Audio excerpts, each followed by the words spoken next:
Good evening, everyone. I declare the briefing open at 3 minutes past 6 p.m. Good evening, councillors, staff, ladies and gentlemen. This meeting today is being held on Wajag Noongar Budja, and I'd like to acknowledge and pay my respects to elders past, present and future.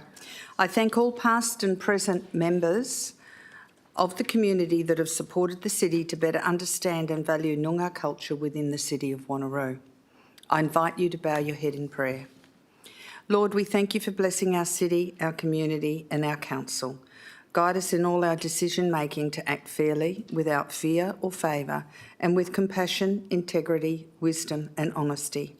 May we show true leadership and be inclusive of all and guide all of the city's people and many families to a prosperous future that all may share. We ask this in your name. Amen. Please note that the audio-visual proceedings of tonight's meeting will be live broadcast online with the exception of matters discussed behind closed doors. The broadcast of the proceedings of the meeting can be accessed live and on demand through the City of Wanneroo YouTube channel. Item 1, attendees. There are no electronic attendees this evening. I think Councillor Bedworth would be on his way from work at the moment and he will get here as soon as he arrives. I'm sure he's on the long car park on the way here from the city. Apologies, we don't have any leaves of absence to be discussed this evening. And deputations. Do we have any deputations this evening? None. So we now go to item 4, reports, planning and sustainability. Mr Dixon.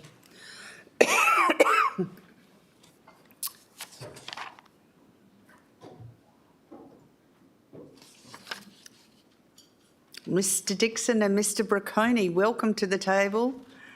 And Mr Del Vecchio, welcome to, I don't know that I pronounced that correctly, but anyway. Not even close. Del Vecchio, let's have Devecus. I will get better. I just know you by your first name. Okay, Mr Dixon, would you like to speak to any of the items? Good evening, Mayor and elected members. There are 2 reports from the Planning and Sustainability Directorate on tonight's agenda. You'll be pleased to know I don't intend to introduce either report, but would be happy to answer any questions. Thank you, Mr Dixon. Do we have any questions on strategic land use planning and environment? Item 4.1, proposed amendment to 226 to District Planning Scheme number 2, DPS 2, Lot 17, 41 Knight Road, Nangara. Do we have any questions, councillors? If there are no questions on that item, we now go to item 4.2. Consideration of the amendment number 222 following advertising normalisation of land in the Jindalee North Agreed Local Structure Plan number 88 area. Councillors, do we have any questions to this item? If there are no questions to this item, thank you, Mr Dixon and team. Mr Singh, would you like to attend the table?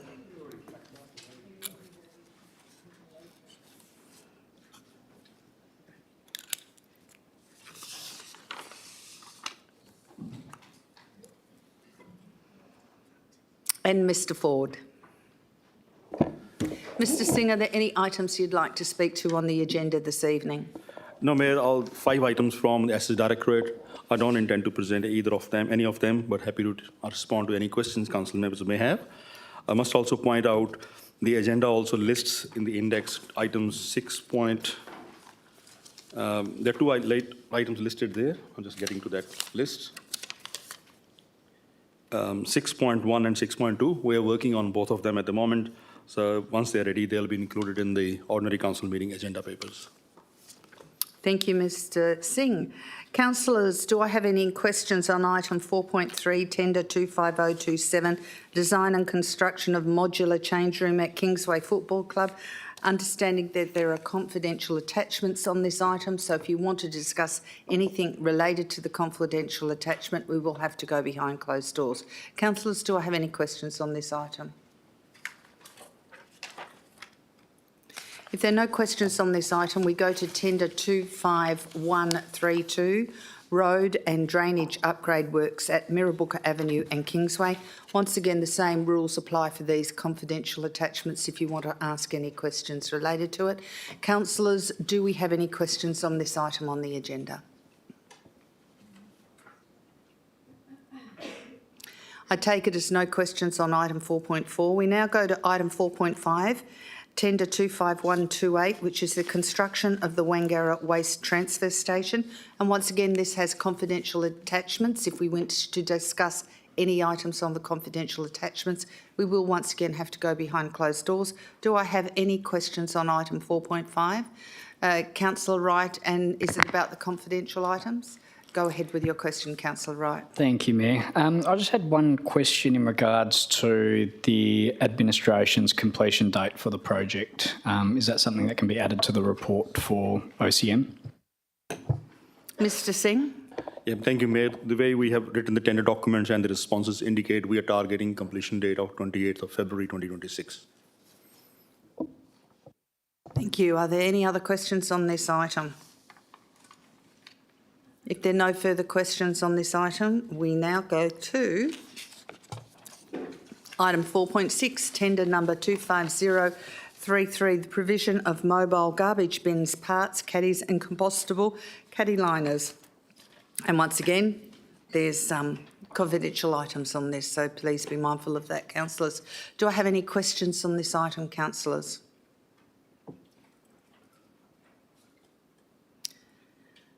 If there are no questions, we've also got item 4.7, membership for the Waste Avoidance Resource Recovery Advisory Committee, which will be voted on at the ordinary council meeting.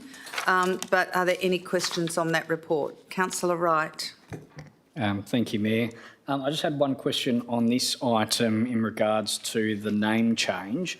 Was the word advisory committee supposed to be removed as well? So it should be just a committee, not an advisory committee? Mr Singh. Mayor, I'll check that from our terms of reference and reconfirm that in the final agenda papers. Thank you. If there are no other questions on that item, we now go to Community Place. Mr Starwitz, please.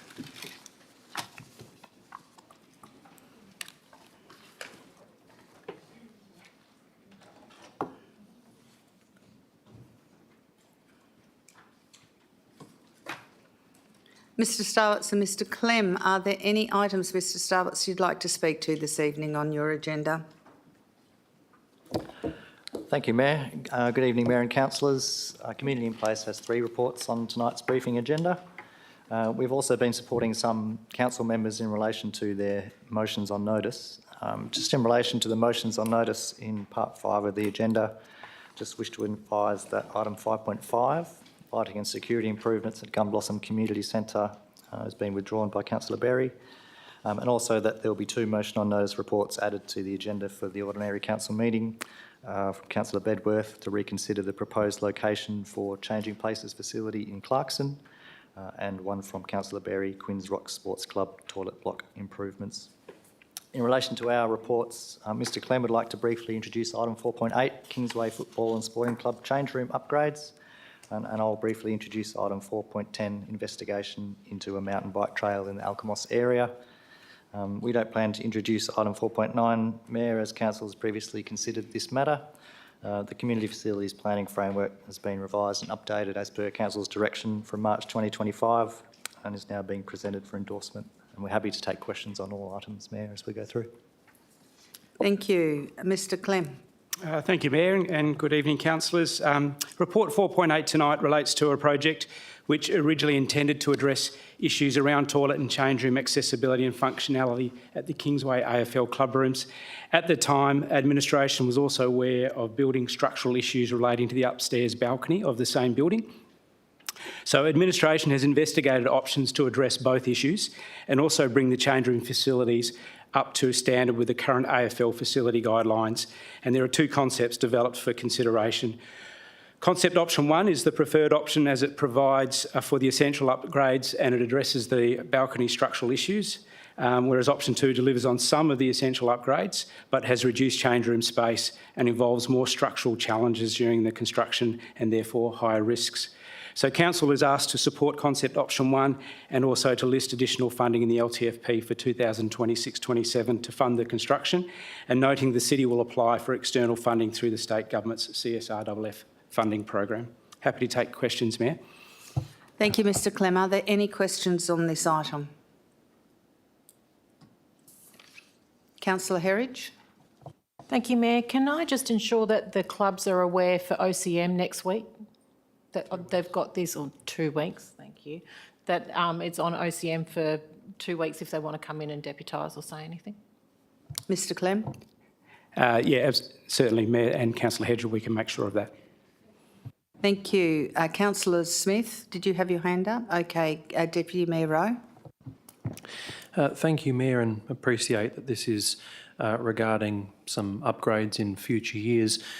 Is the administration in regular contact with the club and making regular inspections on the balcony, just given that it has some structural issues? So regular inspections to determine that the hazard is not deteriorating, and if it is, that mitigation measures are being taken to protect all regular users of the facility. Mr Clem. I may defer that one to Director of Assets. Thank you, Mayor. Mr Singh. Thank you, Mayor. I don't have the details of the most recent inspections, but there were a few done, I think, late last year or early this year. And after the inspection, I think balcony, some work was done, but I'll confirm that in responses to your questions. Thank you, Mr Singh. Councillor Berry, you had a question? No, it's all right, Madam Mayor. Thank you. I've read it. Thank you. Councillors, are there any other questions on this item on the agenda? If there are no questions, we'll go to item 4.9, Community Facilities Planning Framework. Do we have any questions on that item? Councillor Smith. Thank you, Mayor. Just a couple of questions. My first one is, I tried to clarify this before, but I didn't quite get time to. But in terms of in the recommendation, it's got the 2 extra planning principles. Were they not voted on at the last meeting? Mr Clem. Thank you, Mayor. No, the resolution, I don't believe so. The resolution from the last meeting is captured in tonight's report and doesn't specifically refer to endorsing those 2 particular additions to the framework. Councillor Smith. Thank you. Just a follow-up question regarding those ones. If they are endorsed, looking at the framework that was attached, would there be any extra work that's done to the framework to incorporate a little bit more further down the track in terms of, for example, in key criteria or things like that, the building designs to reflect the additional principles? Mr Clem, or does that go to Mr Singh?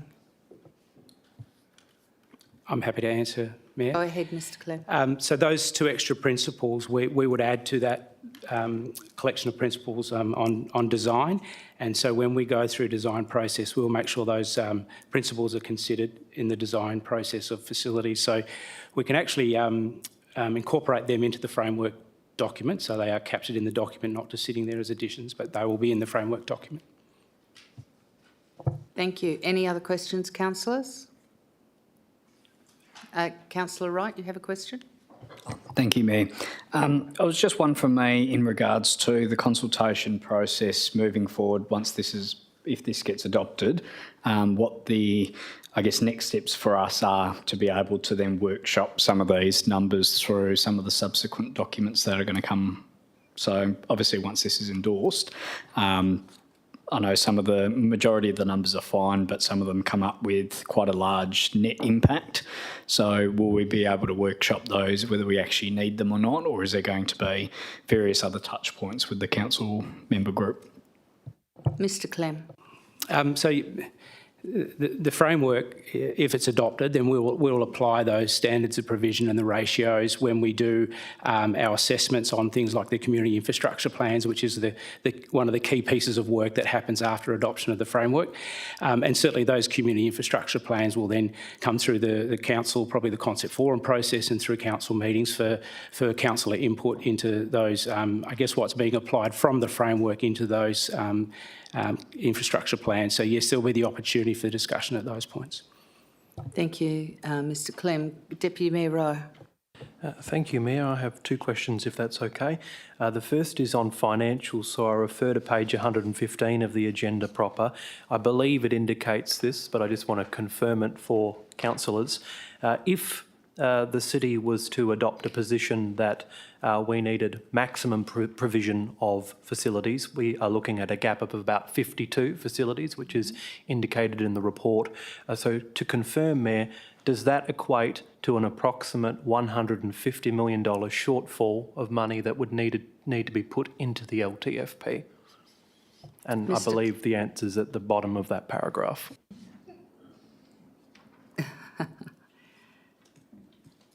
Mr Clem. Yes, that's correct, Deputy Mayor.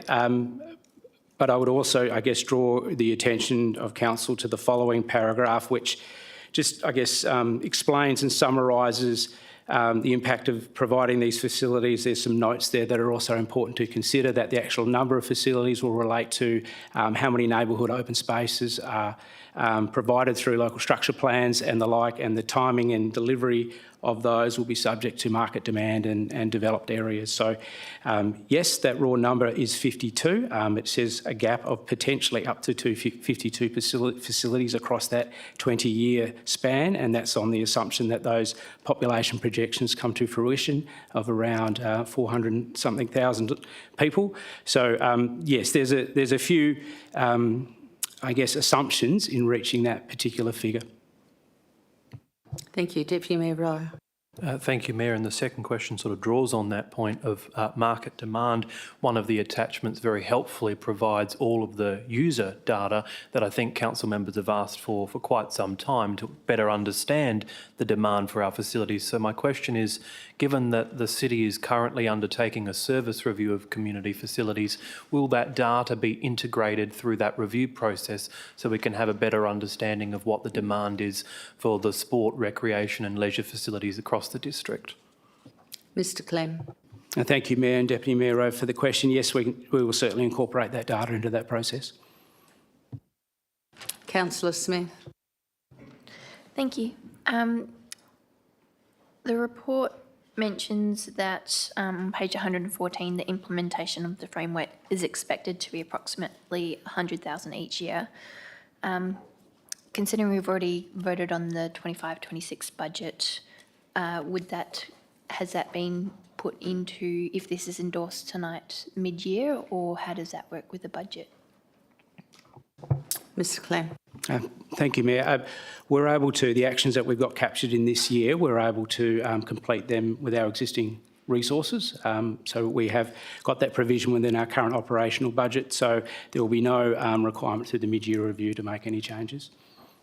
Thank you. Councillors, are there any other questions on this item? If there are no more questions on this item, we go to item 410, investigation into a mountain bike trail in the Alkimos area. Is that you, Mr Stelwitz? Thank you. Go ahead. Yes, thank you, Mayor. This report responds to Council's decision from the 25th of February 2025 requesting administration investigate the viability of a mountain bike trail in the Alkimos area, specifically the Regional Parks and Recreation Reserve immediately north of the Alkimos Town Centre. The report provides a good overview of the findings, so I won't go into detail, but I'll just highlight a few key points. The investigation found the site assessment was well suited to accommodate beginner to intermediate level trails with a focus on family friendly and community use. And there could be an opportunity to link any future trails in this location to the future Alkimos District Open Space, which is also proposed to be located within that reserve. The estimated cost to construct a trail network is approximately $2.5 million, excluding future planning, assessments and approvals. The site is owned by the WA Planning Commission, and it's understood that they will ultimately transfer management to DBCA. And a key part of that is the preparation of an environmental management plan which would facilitate that transition and address how any development would be balanced against protecting the environment on that site. The site is currently native vegetation in excellent to very good condition and comprises species protected under the Environmental Protection Biodiversity Conservation Act. So federal approval would be required for any vegetation clearing on that site. And finally, the site in Alkimos is not identified in the Perth and Peel Mountain Bike Master Plan, which identifies the Yanchep National Park as the preferred location for a mountain bike trail in the Northern Corridor. So while there are some opportunities on this site, there are also a range of constraints that might require further investigation. So the report's recommending that further consultation be undertaken with key stakeholders and relevant state government departments to discuss the suitability of that site and the outcomes of the investigation, and that a further report be presented back to Council before June 2026. Happy to take any questions on the report. Thank you, Mayor. Thank you, Mr Stolwitz. Councillor Coetzee. Thank you, and thank you for the report so far. I do have a couple of questions, but I also would like to foreshadow an amendment. My first question would be, have administration looked into connecting the track to the Wanneroo Trail? Mr Stolwitz. Thank you for your question, Councillor. The report does identify other trails in the area, including the Yabaroo Heritage Trail, which runs north-south through Neerabup and Yanchep National Parks. So if a trail was located in that area, that connection would be possible. Councillor Coetzee. My next question will be, would it be possible for mountain bike users, for the track users, to use the train station, car park and toilets? Mr Stolwitz. Thank you, through the Chair. That's probably a more detailed planning consideration, but if the trails were developed there, the opportunity to link to the Alkimos District open space will provide that opportunity to access facilities and services and trailhead markings and so on. Thank you. Any other questions? I'll go Councillor Coetzee for her third question. I've got two more questions, if that might help. I think I've actually asked the first question wrongly. I should have added a little bit more onto it. For this project to start, do we really need a trailhead infrastructure that includes from the very start a car park, toilets, water, shaded seating, rest areas, signage and wayfinding, skills park, and potential for lighting and secure bike storage, as we really only need the track, signage and wayfinding if we can use the toilets of the district space or the train station and the toilets there. Mr Stolwitz. Thank you for your question, and through the Chair, you may not need that full suite of facilities right from the outset, but you would need to manage access and control the start of the trail. But again, that would be subject to further detailed investigation and planning. Councillor Coetzee. And one more question.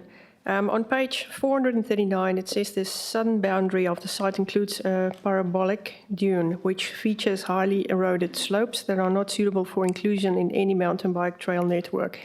Is administration aware of trail design solutions such as the use of wooden ladder structures on parabolic dunes that was successfully implemented in places like Chito Skate Park in Louisiana and in Dubai, and there are many more parks like that all over the world, to allow a safe mountain bike access on steep and eroded terrain? Mr Stolwitz. Thank you for your question, Councillor. Yes, we're aware of those design features that can be incorporated into design trails. That parabolic dune, which surrounds the Alkimos Centre, is quite a fragile dune system, and I understand it's proposed to be revegetated as part of the development of that centre. One of the key findings of the initial investigation was that the soils in general in that location aren't really suitable for high impact mountain bike trails, and that you'd have to bring in crushed limestone or other suitable services. So the detailed design of that trail, if it was ultimately proposed there, could incorporate features where appropriate to enhance the experience and manage the impact on the environment. Yep. Thank you. Councillor Huntley, you had a question? Thank you, Madam Mayor. Yeah, my question is obviously this is covering a vast area of natural bushland, and obviously it's pristine bushland there, and also obviously it's been encroached already. So most of our wildlife is actually contained within that area. The area next to the main road or the freeway, that is very much dunes and hills and subject to erosion, and so it's going to be quite difficult for these animals to feed. What is the city doing about offset and if they need to translocate some of these animals? Is it going to be left to DBCA to do it, or is the city going to get involved? Mr Stewarts. Thank you for your question, Councillor Huntley, and through the chair. At the moment, the city doesn't manage that land. It's owned and managed by the WA Planning Commission. The Planning Commission doesn't see themselves as a long-term land manager. They would ultimately look to push that onto DBCA or the city.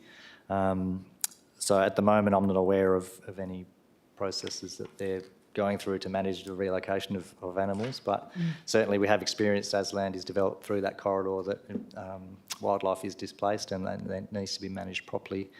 At this stage, the initial investigation has found, look, the site may be appropriate for mountain bike trails, but there's a range of further work and engagement and approvals that would be required before that might be realised, and a big part of that would be understanding the impact on the environment, including wildlife management.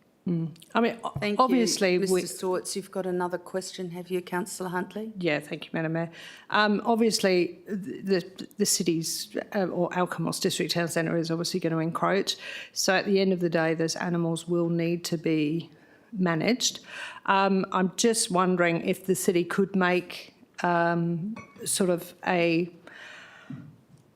reference to how they are going to be managed, and let's see what the WPCA come out with, because I think the Planning Commission need to consider it, and I think the city, we have an obligation to be aware of it and to see how it's going, and perhaps where the offset is going. Have you got a question? So the question is, where is the offset going, and making the the Planning Commission aware that they do have a duty and a responsibility to our city animals as well. Mr Stewarts. Thank you, Mayor, and through the chair. I think any detail around any required offsets that would be part of any approved clearing permit there would be subject to further discussion with the relevant government agencies and wouldn't be determined until such time as we lodge the clearing application. But as recommended in the report, we can certainly discuss what the implications of that might be with those agencies when we engage with them. Thank you, Councillor Herridge. Thank you, Mayor. Just a quick question. Can we, for OCM, please have included in the financial implications what the cost of the external consultant to do the report was, please? Thank you. Councillor Miles. Thank you, Mayor. My question follows on the line, is on page 438 on one of the paragraphs, or third one down after the opportunities and risks. It refers to the fact that West Cycle have their own Perth Pure mountain bike master plan. My question is to administration, did we have a say in that plan at all as a council or administration? Mr Clem. Thank you, Mayor, and thanks for the question, Councillor Miles. I don't recall being part of that consultation, but I can check through our records and provide an update for next week if we were. Councillor Miles. Yeah, thank you. Yeah, that would be good, because obviously with such a large expansion of population growth, you need more than one or two cycle or these sort of trial tracks. My other question is also going on to what we were just saying, that they're talking about that you've got the Wanneroo Bujarup Heritage Trail, there's the trail down in Joondalup, and also you've got maybe a proposed one in Yanship National Park. With the growth and population stance and the fact that this is a new style of adventure tourism, would it not be appropriate that we plan for something like this in that area? Mr Stewarts. Thank you, Councillor Miles. And through the chair, I think that's something we can discuss with West Cycle when we engage with them further to understand what their strategic approach is, understand what our population growth projections are and how that might impact on the provision of these types of facilities. I think in general, those parks and recreation reserves through the Northern Corridor present a great opportunity to both manage the environment but balance that with passive recreation and education opportunities. And we just need to understand how we would work better together with the state government who currently owns and manages that land to deliver that outcome. Councillor Miles. Yeah, thanks, Mayor. Just further to, and obviously I understand we're going to take this to the next step, which is very important. But I understand when the initial discussions were had with the Mayor, Councillor Coetzee and myself and the Director, and I'm not sure whether Mr Clem was there as well, we were talking about virtually a beach to bush trail eventually. So we have our new Alkimos area on the beachfront there where the new surf club's going. We've already got the Alkimos Aquatic Centre and Town Centre where this would be. We've got the Wanneroo Trail which it connects to. You've got the Alkimos Regional Open Space, and now we're being told that there's a possibility of the Caribou Town Centre which it can connect to. So I think we have to take full advantage of a cycle mountain bike sort of trail. We're only talking 7 kilometres in length. And I would be disappointed if we don't do that. Would you not agree with that, Mr Starwatts? Mr Storwatts. I think the opportunity to link beach to bush through that whole corridor is something the city should be investigating and supporting, yes. Yeah. Councillor Miles. Thank you, Mayor. My final question is whilst you do have some financial implications on the operational costs, not necessarily the capital to build, looking at those operational costs, that's actually probably about right for what we would spend on a district open space, if not an oval for our normal everyday sport. So I don't see that too much of a drama. Would you not agree, Mr Clem? Mr Clem. Thank you, Mayor. Thank you, Councillor Miles. Yes, certainly in consideration of the operational costs, and I think there's some notes in the report about how sometimes that's best achieved through partnerships with the local agencies, the local sporting clubs and bodies, and I think that's what they've implemented in other trails around the metropolitan area, so there could be some learnings taken from those examples. Thank you. Councillor Wright. Thank you, Mayor. Just one question from me and possibly some more information for the OCM report around the limitations of Yanchep National Park. I know that the Business and Tourism Advisory Group was presented the Yanchep and Neerabup National Parks Recreation Master Plan, and I don't remember that being in that document for that site. So I'm not sure whether we can have a look and maybe speak to the advocacy and tourism team around what's planned for that site or what DBCA has planned for that site so we can get a better understanding. So maybe a bit more information in the report around whether Yanchep is actually possible to have something in there or not. Thank you. Any other questions, councillors? Councillor Parker. Thank you, Mayor. Along the same lines as Councillor Miles, who would have been providing input into the strategy? So as far as West Cycle is concerned, who forms West Cycle? Is it biking groups? Is it government?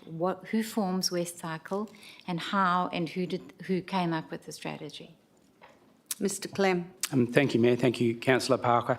So West Cycle is the state industry body for the sport of cycling and the different variations of cycling, whether that be road cycling or mountain biking or other variations. So as the lead peak body for the sport, and it's similar for other sports, they're the ones who develop their master plans and their visions and their strategies around how they can further their sport across various regions and areas, and that's what those master plans talk about, the growth of mountain biking through the Peel and metropolitan region. Thank you, Mr Clem. Councillor Parker. Yes, so that would be the clubs and that type of thing that would make up the body, the actual body that comes up with the strategy. It would be people that are actually on the ground doing it actually experiencing it, have experiencing in other trials and that kind of thing? Mr. Clem? Yes, thank you, Mayor. Yes, that's correct. So they're people who are involved with and who are interested in the sport of cycling. So they have experience, both personal and professional experience, in relation to, I guess, their sport, and they would engage external consultants to help them with planning their strategies around the growth of their sports and what facilities they need to deliver and advocate for in pursuing the growth of their sport. Thank you, Mr. Clem. Any other questions? I just have one. I understand that this is a mountain bike trail, which would be, I would presume, be a fairly light touch on the bushland. Could you please confirm how that is considered for biodiversity-wise and light touch on the land compared with maybe putting a motorcycle trail or something else? I think if you could advise us about that, because this isn't just clearing the bush and clearing everything out, is it? It's just a light touch to bushland that's already set there to just put an added recreation pursuit within natural bush. Is that correct, Mr. Clem? Thank you, Mayor. Yeah, that's correct. And in the construction of these trails, and I assume it's getting better as the knowledge and the expertise progresses. But it's minimum footprint, it's sustainable principles involved in the construction and the management and the ongoing operation of these trails, so that their impact on the environment is as restricted or minimised as much as possible. Thank you, Mr. Clem. Are there any other questions? Councillor Huntley. Thank you, Madam Mayor. Just a question. How many people do you actually feel that this would actually accommodate, and accommodate on a daily basis as well? Mr. Clem. Thank you, Mayor. I'll have to take that one on notice. Thanks, Councillor Huntley. We can see if there's some further information in the report or from the consultant that might be able to help us with that. Thank you. Any other questions on this item?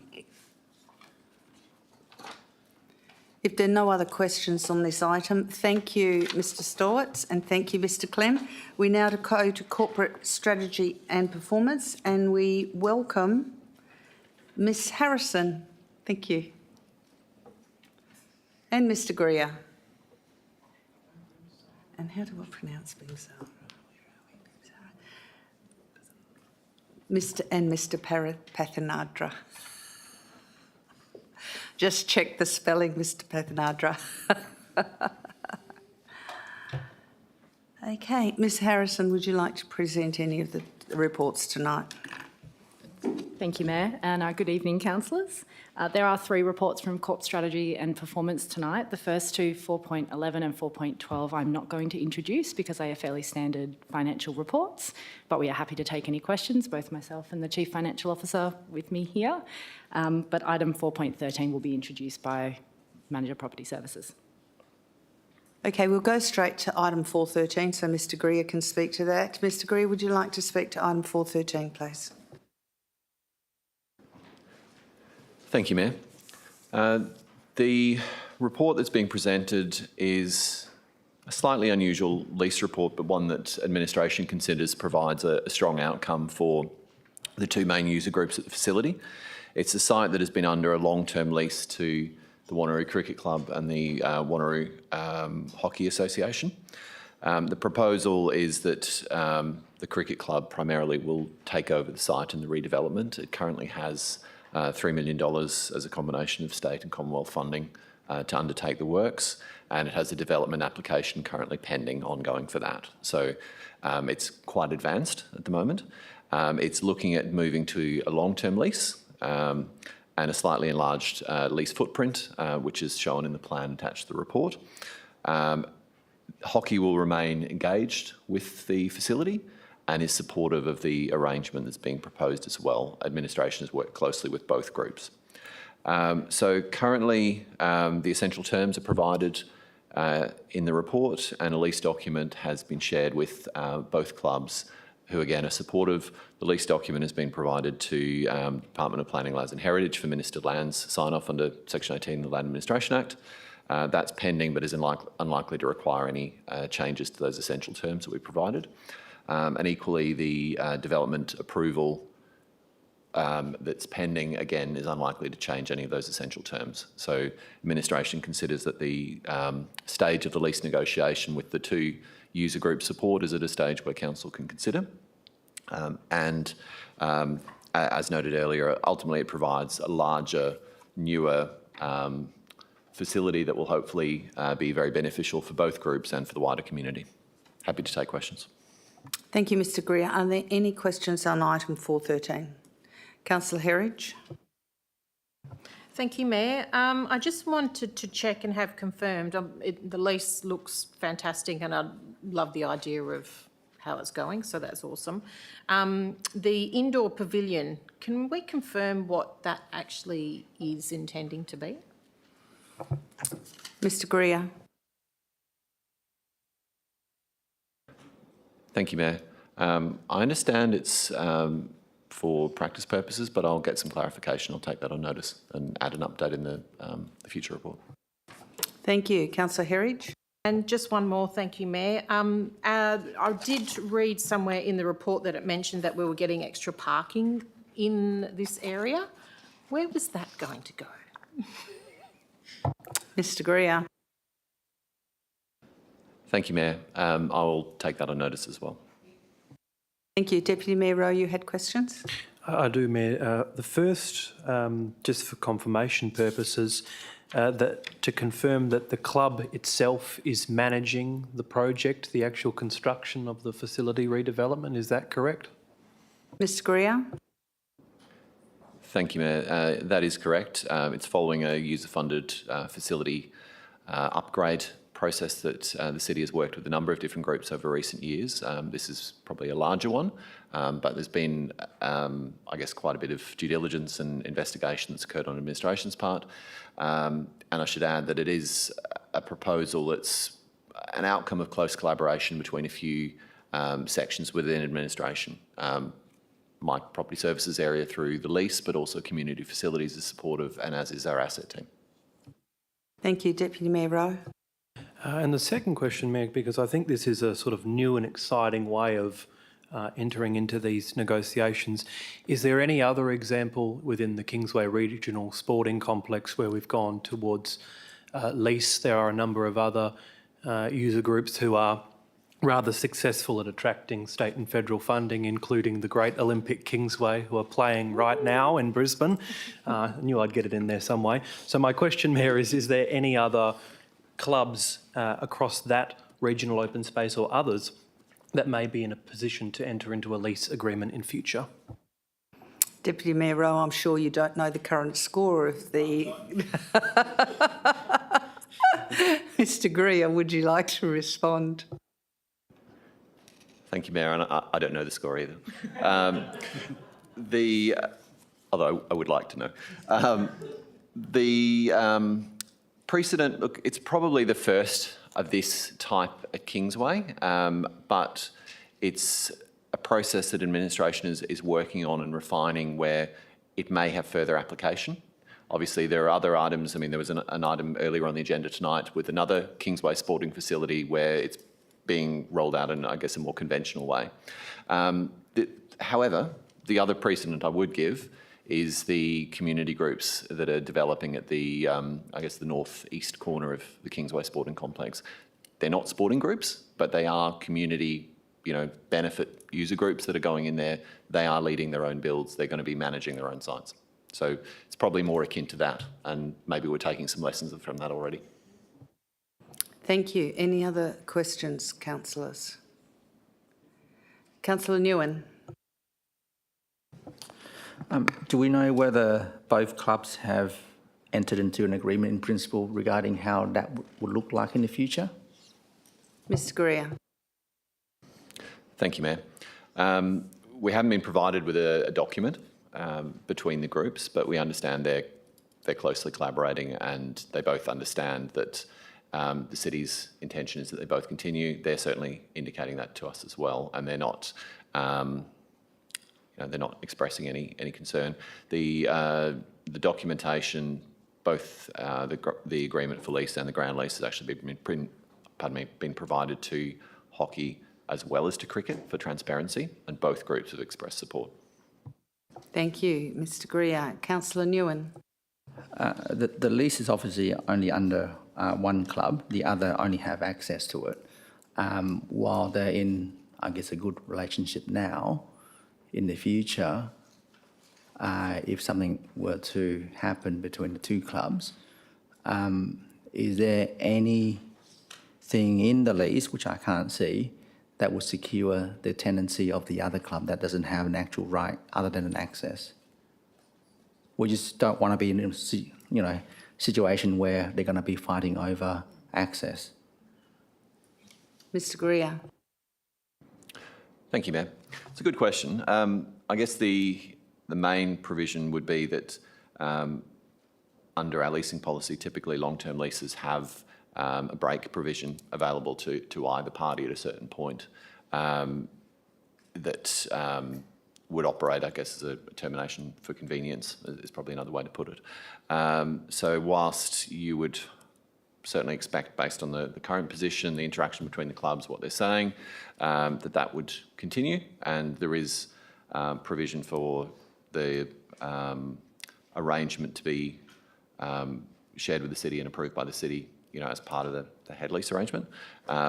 If it, playing devil's advocate, if it catastrophically fell apart, there are provisions in the lease document that would give some opportunity for the parties to discuss and look at a way forward.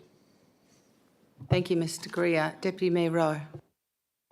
It just might assist, because I think it's a valid question brought up by the council member. Perhaps if the report could be updated just to include some of the history of the partnership that's existed between those two clubs that operate in different seasons. My understanding is their association goes beyond 2 decades at this stage, but it just may assist in terms of some assurance. Thank you, Mr Greer. Thank you for the clarification. I would acknowledge that. That's something that has come through very clearly in the negotiations with the two groups. And I think also what has become clear is whilst the two groups have been on paper the joint tenants under the old lease,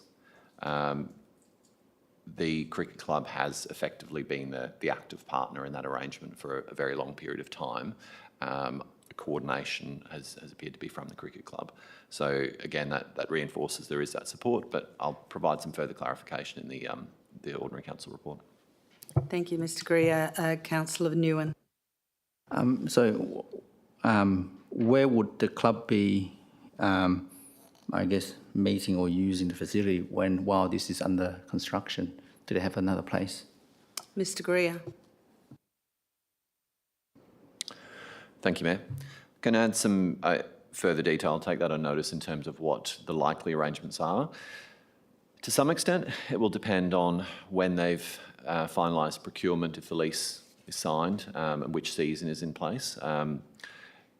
Certainly discussions with both groups have indicated they're aware that one or other club will be impacted to different extents, but I can add some further comment about what alternative sites will be available.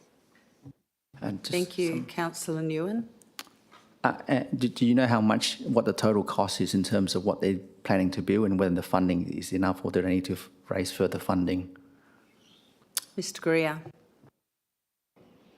Thank you, Mayor. Administration's review so far has indicated that the funding is enough, but I'll take the actual cost on notice and I'll add something further on that too. Thank you, Mr Greer. Any other questions on item 4.13? If there are no questions on item 4.13, we go back to item 4.11, the financial activity statement for the period ended the 30th of June 2025. Councillors, do I have any questions on the financial activity statement? Councillor Smith. Thank you, Mayor. On page 473, it mentions that the loss on asset disposals are higher, about 400,000 than the budget, mainly due to low recoveries from fleet and plant disposals. Is there any more elaboration that we could receive on that part, please? Mr Bimsara, thank you. Thank you, Mayor. So these are various fleet plant disposals which dispose during the month, or could be even prior to that. So we can provide additional information if required, Councillor. So. Thank you, Mr. Pathrinatha. Councillor Smith, do you have another question? Go ahead. Page 463, it talks about lower than expected transfers from reserves and to reserves. I think that's kind of more on our side. So was this that there was just a delay in that this was done, or is there any other explanation as well? Thank you. Mr. Pathrinatha. Thank you, Mayor. Yes, councillors, financial year-end activities are still in progress. So mainly reserve transfers to and from haven't been finalized yet. After the financial year end, it takes about a few months, like 1 or 2 months to finalize those things. So that will be completed by probably towards the end of this month, August. And we will prepare the city's financial statements for audit purpose and present to OAG by end of September. So that is the process we are following. So mainly due to the reserve transfers, or not to and from aren't done yet. Also deferred revenue adjustments aren't done for the DCPs. So that's the reason. Thank you. Any more other questions on this item? If there are no further questions on this item, we go to item 412, which is the warrant of payments for the period to the 30th of June 2025. Do I have any questions on the warrant of payments, councillors? If there are no questions on the warrant of payments, thank you. And we now go to the Chief Executive Officer, or well, the Chief CEO's office. Thank you.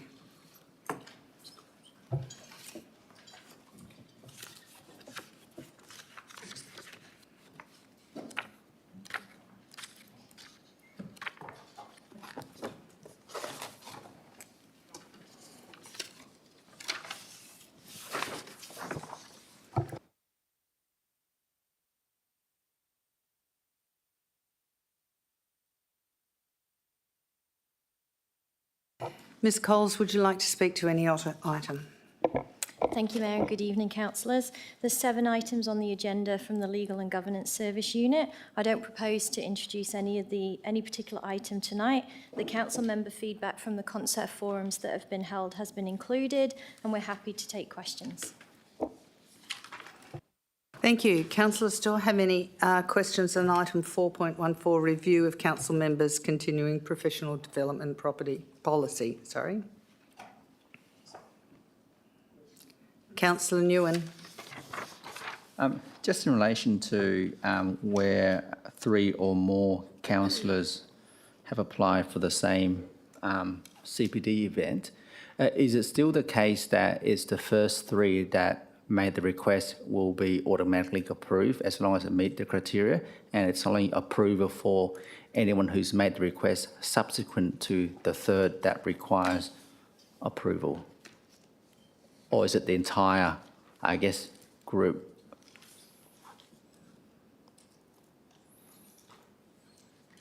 Ms Iliv. Thank you, councillor. It would be the additional ones. Thank you. Any other questions on this item, councillors? Yes, just Councillor Nguyen. Is there a reason why we would prevent councillors from attending events closer to within 3 months of their, I guess, their term expiring? What's the basis for that?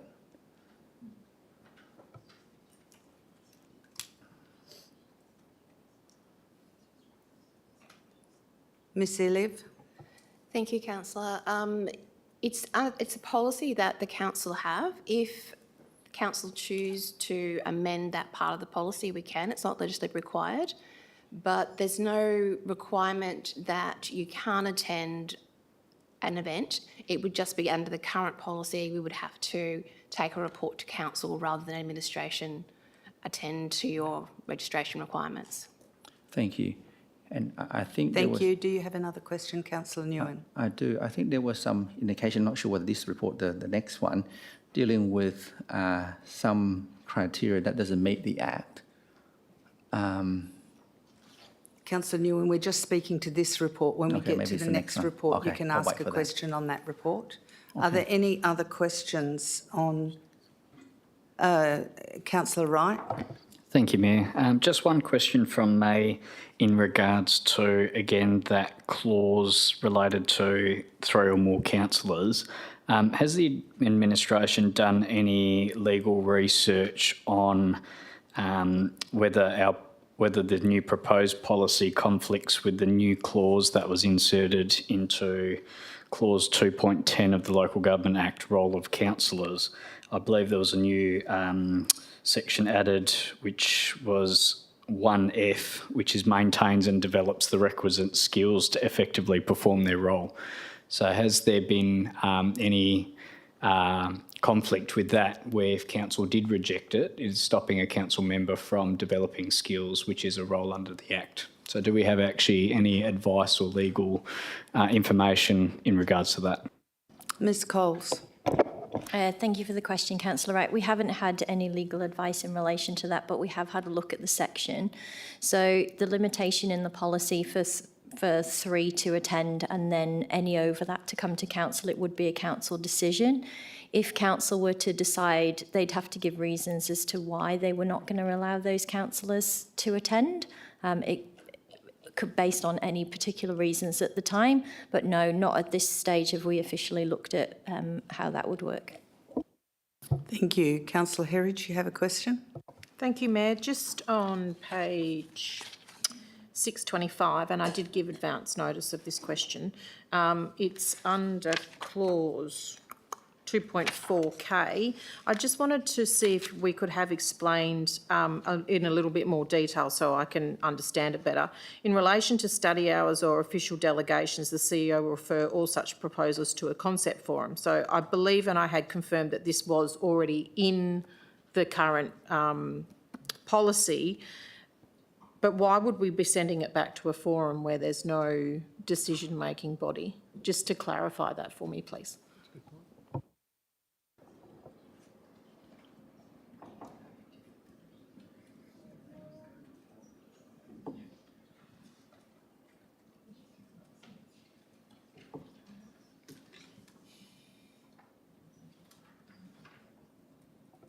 Mr Tan.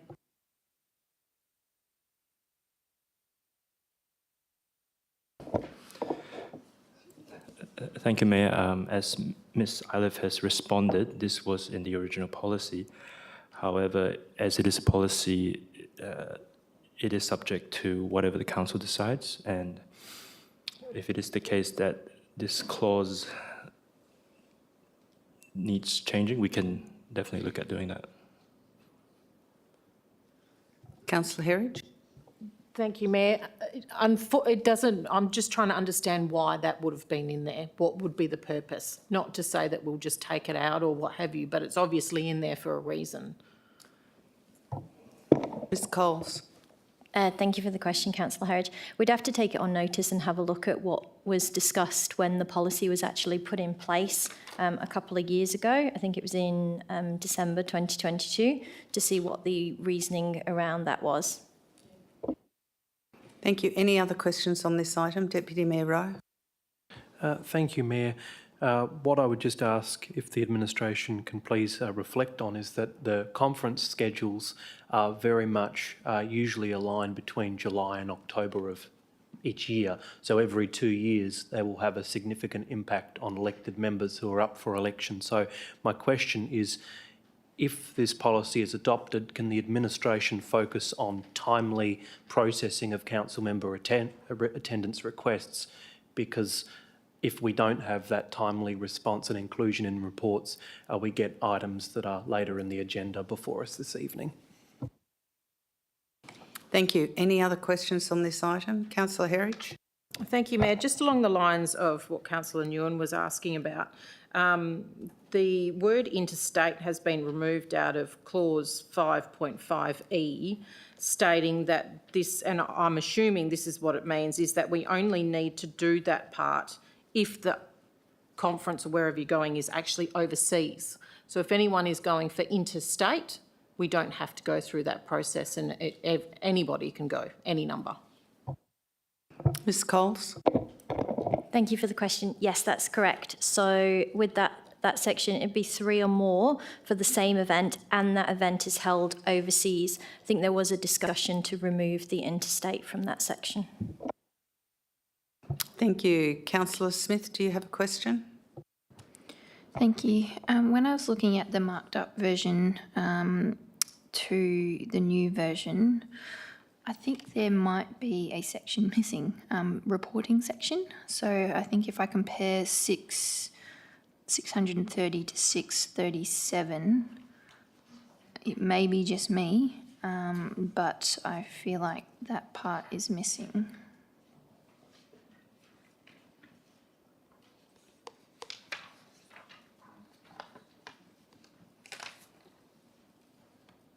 Ms Coles.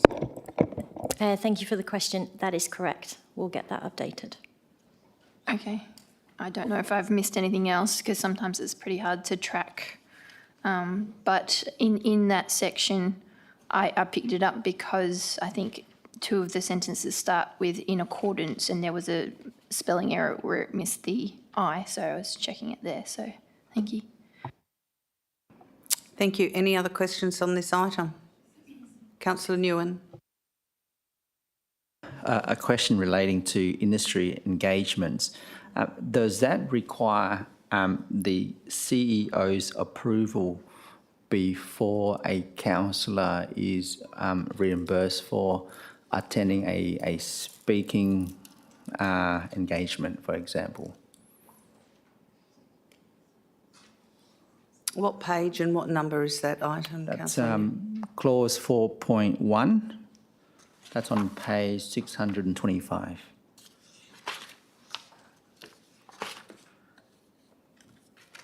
Just in context, for context, I get asked to speak at certain events in relation to my role as a councillor.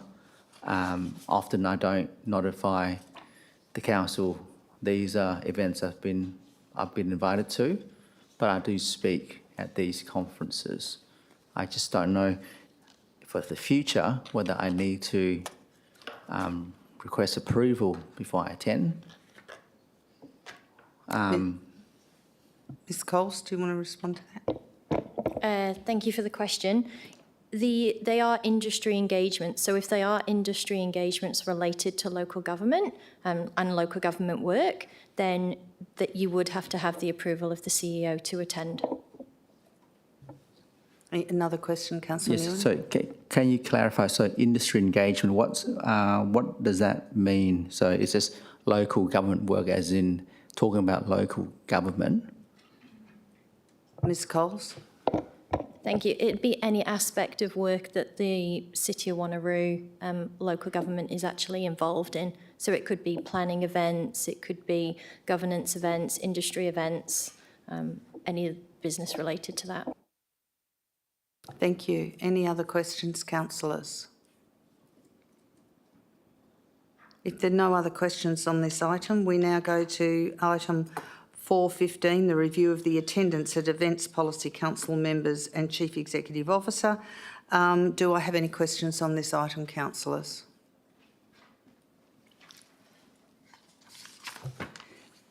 Councillor Smith. Thank you.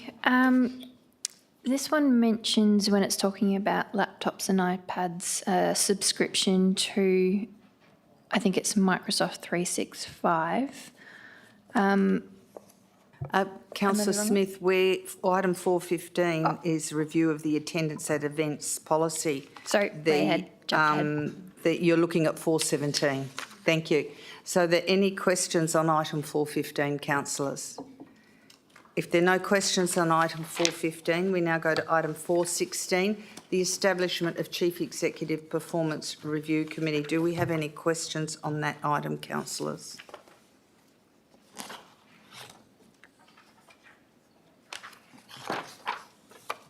If there are no questions on that item, we now go to item 417, review of council members' fees, allowances, reimbursements and benefits policy. Councillor Smith, I know you have a question for this. Would you like to ask your question? Thank you.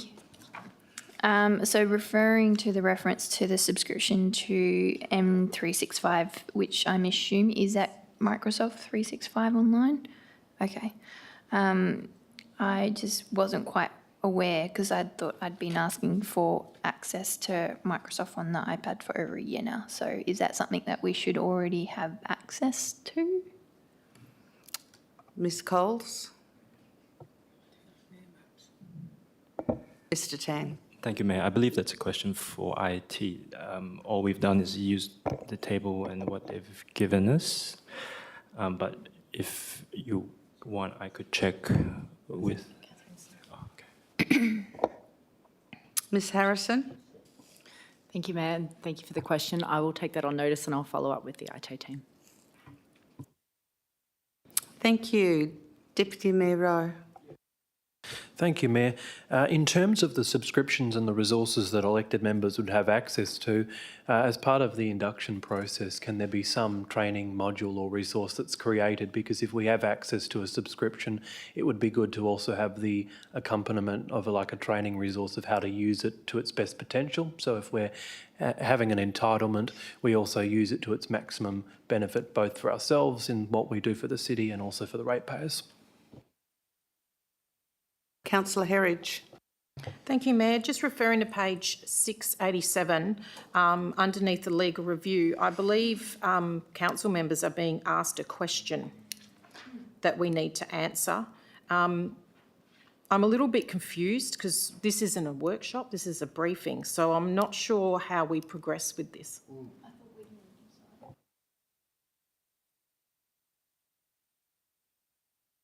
Sorry, do I need to be more specific on the question? Question is why we're discussing this item at briefing and not at a forum.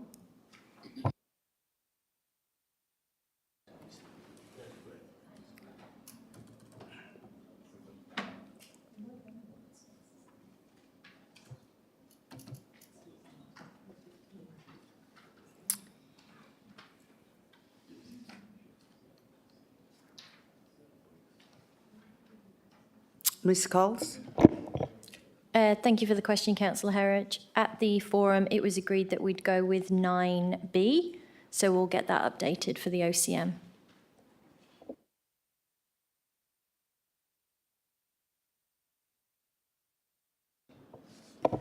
Sorry, page 689.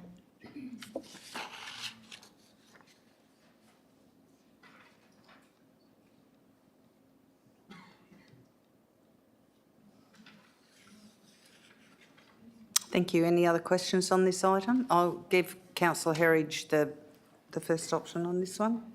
Thank you, Mayor. I'm still, sorry, respectfully, I'm still not happy with that because it actually says council member input is requested for item 9 in the table and you're giving us the options. I still believe, and I'll foreshadow we're putting this back next when we have OCM. I don't believe that's clear enough. Thank you. Councillor Seif, you had a question? I've got two questions, Madam Mayor. The first one is in relation it's on page 685 with subscriptions. In the orientation and inductions that council, well, the one that I went through, half of those are not even mentioned. So to then have it on here as something that we're being given an allowance for, and we're not trained on, we don't know we have access to it, we're not given anything for it, just I don't understand that. Then there's a gap in the training somewhere perhaps. Thank you, Ms Coles. Thank you, Councillor Seif. We are working on a new induction program for the council members following the election, so we will make sure that it's included moving forward. I can't comment on why it wasn't included previously. Thank you, Councillor Seif. Thank you, Madam Mayor. And just a general question, not on this particular item, but on just policy in general. Two parts. One, why would a council create a policy that is different to something that's already legislated in the Act? And two, is that even enforceable? Ms Coles. Thank you for the question. The Act does allow for council to decide the allowances in accordance with the salaries and allowances determination. So it is for council to make a decision as to what level of allowances that you want to be paid, as long as it is in accordance with the determination. The legislation doesn't set out any figures. That does come from the Salaries and Allowances Tribunal. The Salaries and Allowances Tribunal says that you essentially, with respect to ICT allowance, you can't have the allowance and have the provision of equipment. There have been several changes to that particular part of the determination over the past 3 years, and it is causing some confusion within the industry. We have sought external legal advice, and the external legal advice is that council should consider taking into account the SAT determination when deciding what the allowances are. The option within the report is compliant because you're not having the full allowance because there are other things that obviously you have to purchase as well, and then we've outlined the costs in there. So it is an option, but council can decide not to pay an ICT allowance at all if you're getting the provision of the equipment from the city. So this option is an in-between. Thank you. I'll just go to Councillor Miles before I come back again, because he seems very determined. And Thank you. Thank you, Mayor. Look, my question is one. My question to administration to Ms Coles is it up to administration to determine how a councillor spends their IT allowance? Ms Coles. Thank you for the question, Councillor Miles. No, you can have the IT allowance can be paid at whatever rate, and then you can decide if you want to provide your own equipment or whether you want the city to provide it. This just looks at the context of the SAT determination and the wording that they've recently introduced in 2025. Okay, I'm going to go back to Councillor Seif because she didn't finish asking her question. Sorry, Councillor Seif, do you have another question? Thank you, Madam Mayor. I did finish asking my question, but I think I just wanted to clarify that my question is not just, and I know it needs to be on this item because we're on this item, but I was talking about policy and legislation in general and previous items in this agenda as well. And I think my frustration is not specifically targeted at administration either, because sometimes the impetus for some of these things to be brought to council and all that can come from council, all of us. I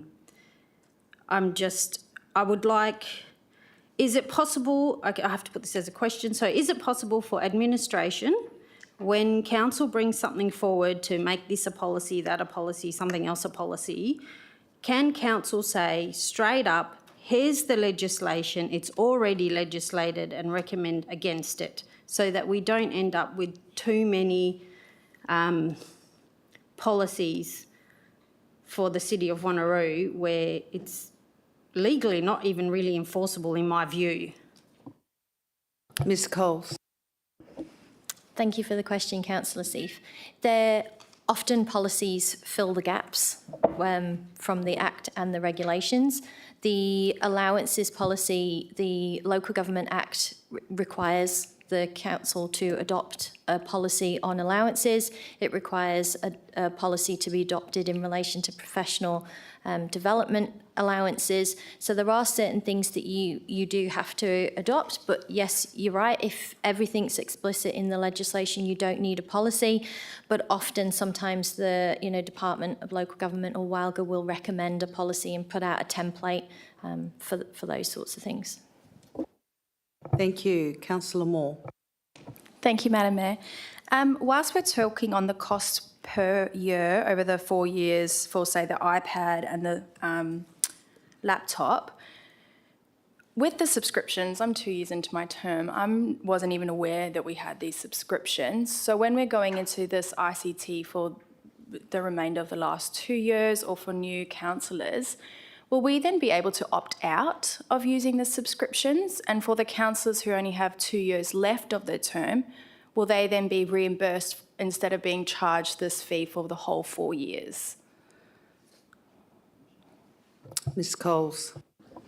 Thank you for the question, Councillor Moore. I would have to take that on notice because I will have to speak to the IT team to see what the options were, because I'm not sure how it would then work with you being able to access your agendas and emails and things like that. So I would have to get some technical advice on that one. Councillor Moore. Thank you. I can confidently say I've been able to access my agendas really well. I'm not using any of these subscriptions. So if we could have that, that would be really helpful. Thank you.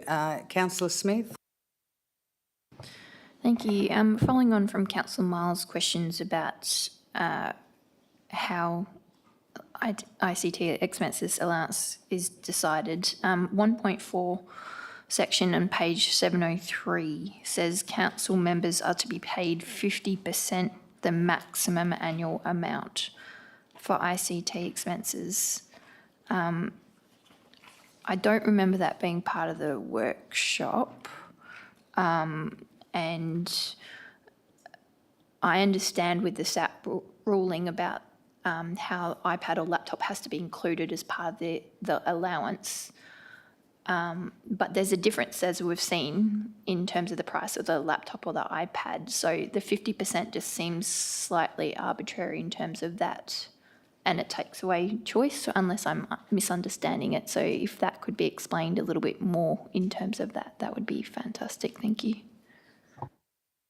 Will you take that on? Oh, Mr Tan, you'll respond to it now. Thank you. Thank you, Mayor.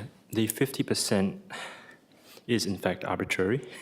However, councillors have discretion as to whether to increase or decrease to 50%.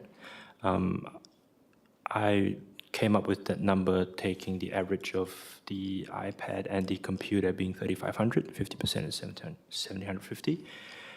So I think 50% just seemed to me a logical choice. However, that is up to the council's decision.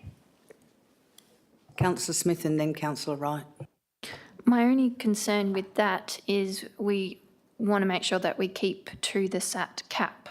And I feel like if somebody takes that 50% and then they've got an iPad, which is the more expensive version or something like that, I fear that that could pose a risk to, if that makes sense.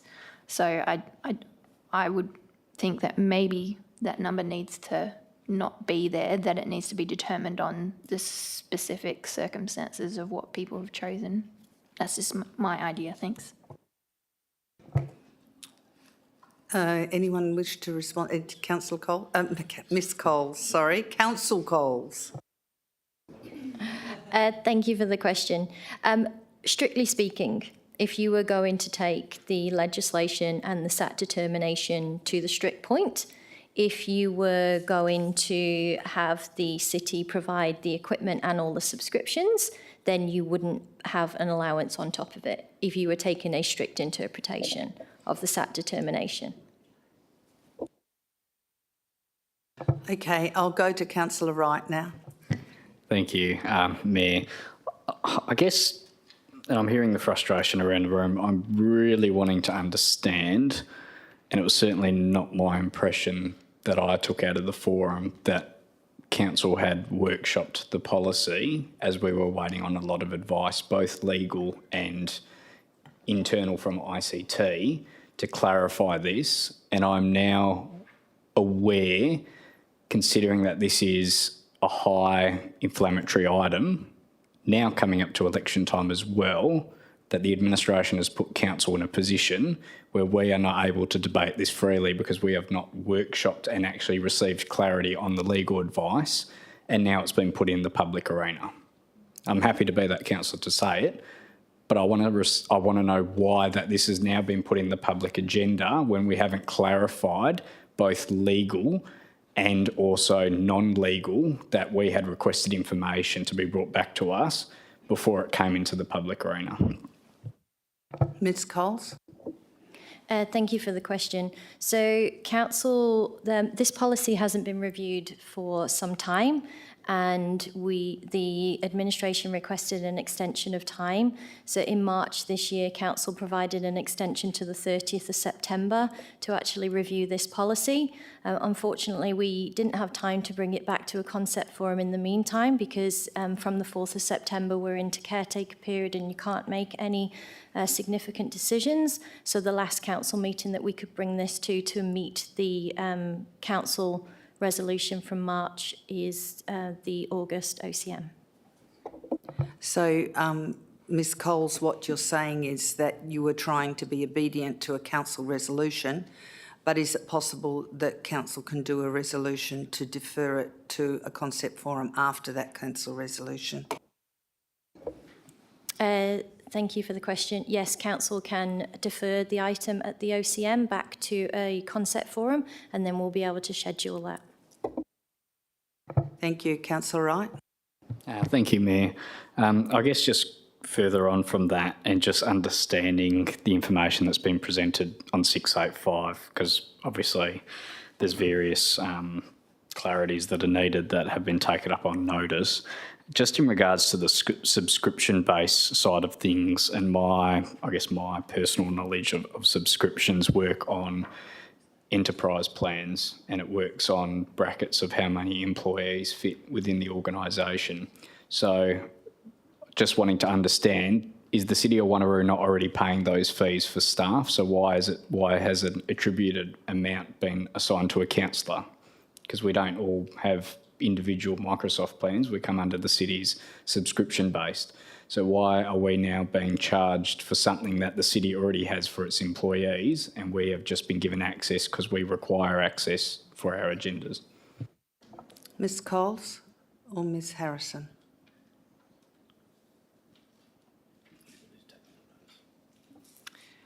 Look, I can take that away and see if I can get more information about that. I understand it was considered when they were putting the costs together by the ICT team, so I can certainly provide you further information about that on notice. I have a further question that I want to ask. My husband used to run an electrical contracting business, and all of the contractors were given their tools or paid for their tools because they couldn't work without their tools. We are elected members for the City of Wanneroo, and to be able to use our tools to be able to do the job, these are tools to do the job. And I know we have an ICT allowance, but there is also a consideration that these are tools so that we can perform our duties as councillors. And I just want to put that out there and ask for your consideration with that as well. Yeah, that's ask for your consideration of that as well. So that's my question. Councillor Wright. Thank you, Mayor. The only other question I wanted to ask as well, would there be an option, or is it possible, as I know it's a determination by council, is there an option where council members can choose option A, which is the administration's option, or B, to receive the allowance as it is now? So is that an option that can be in the policy where when a new elected member comes in, they can choose to receive all of what's been listed, or take what SAT has given, which the current policy does now? Ms Coles. Thank you for the question. Yes, that can be included as an option in the policy if you wanted to do that. We would have to check with obviously the IT team just to see if there's anything specific that you would need to run any of the agendas. That would be something that we'd have to explore, but yes, you can make that decision. Thank you. Councillor Herridge. Thank you, Mayor. Just sorry to harp on, but this is along the same lines. The old policy manual, two things. One used to be under a different unit. It was under corporate strategy and performance, now moved to underneath the CEO. So my question is, in moving those two across, can we possibly have, because I am pretty sure when we had, and it's stipulated in the old policy that the ICT allowance is separate for telephone, fax, that was old, but what have you, and communications technology. And then this allowance is in addition to the council providing computing equipment.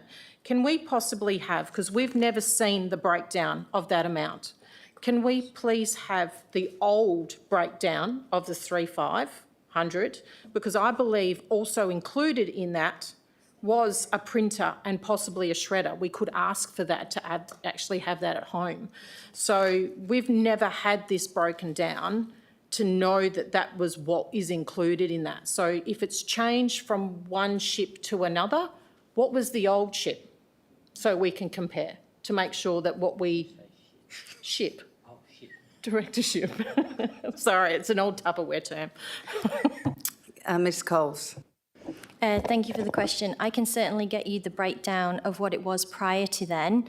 The policy at that point was put together under a previous SAT determination that didn't include the wording that you shouldn't have an allowance and have the provision equipment. So it is slightly different, purely on the SAT determination. Mr Parker. Thank you, Mayor. I'm feeling a little bit left out tonight, so I thought I'd just jump in. It's a difficult topic, and don't get me wrong, and I've battled with this across a number of local governments now.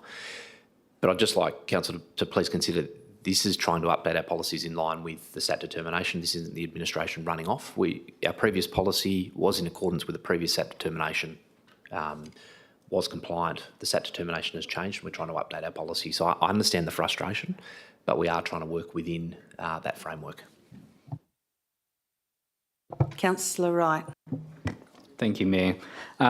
Just going off what the CEO said, I'm just wanting to understand how the administration came to the proposed methodology for this and why it wasn't the closest available solution to what we currently had.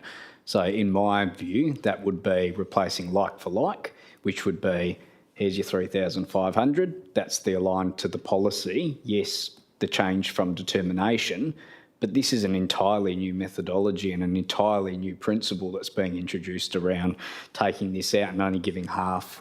Why would the administration not just propose a like-for-like replacement as close to what the original council policy that is compliant with legislation?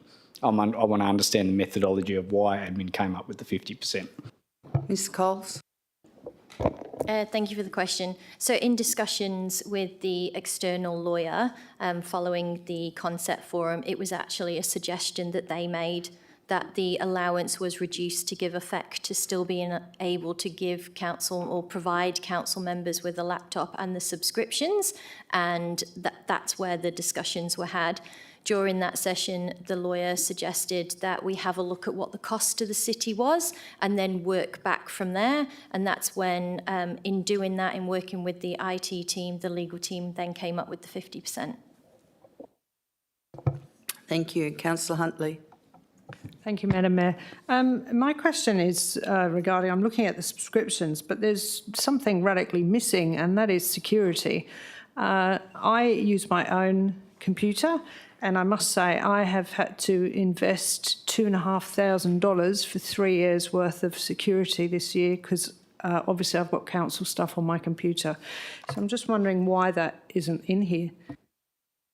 Ms Coles. Thank you for the question. Councillor Huntley, the Mindcast is the security part of it. It's just named something differently. So they do provide security and cyber monitoring.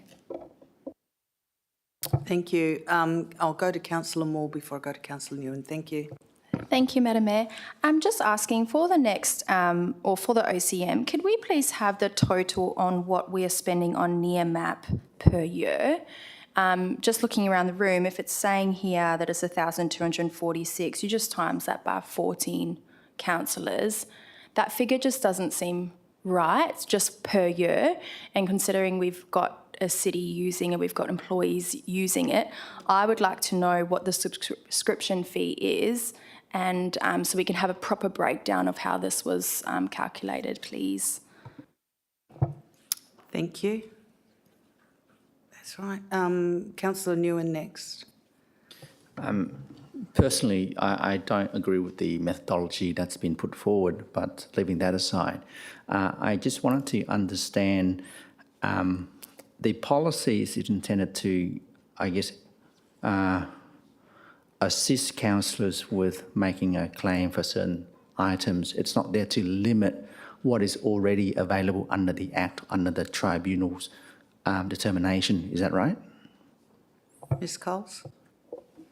Thank you for the question, Councillor Nguyen. So in relation to the ICT allowance, you have the ICT allowance in place of claiming for individual items. So under the Act, you can only have one or the other. So you can either claim for whatever you need to use, and then you put a claim in as you would for travel, or council can decide on an allowance. Okay. Thank you. And you have another question? And so for councillors Councillor Nguyen, do you have another question? Yes, I'm just going to that. Go ahead, Councillor Nguyen.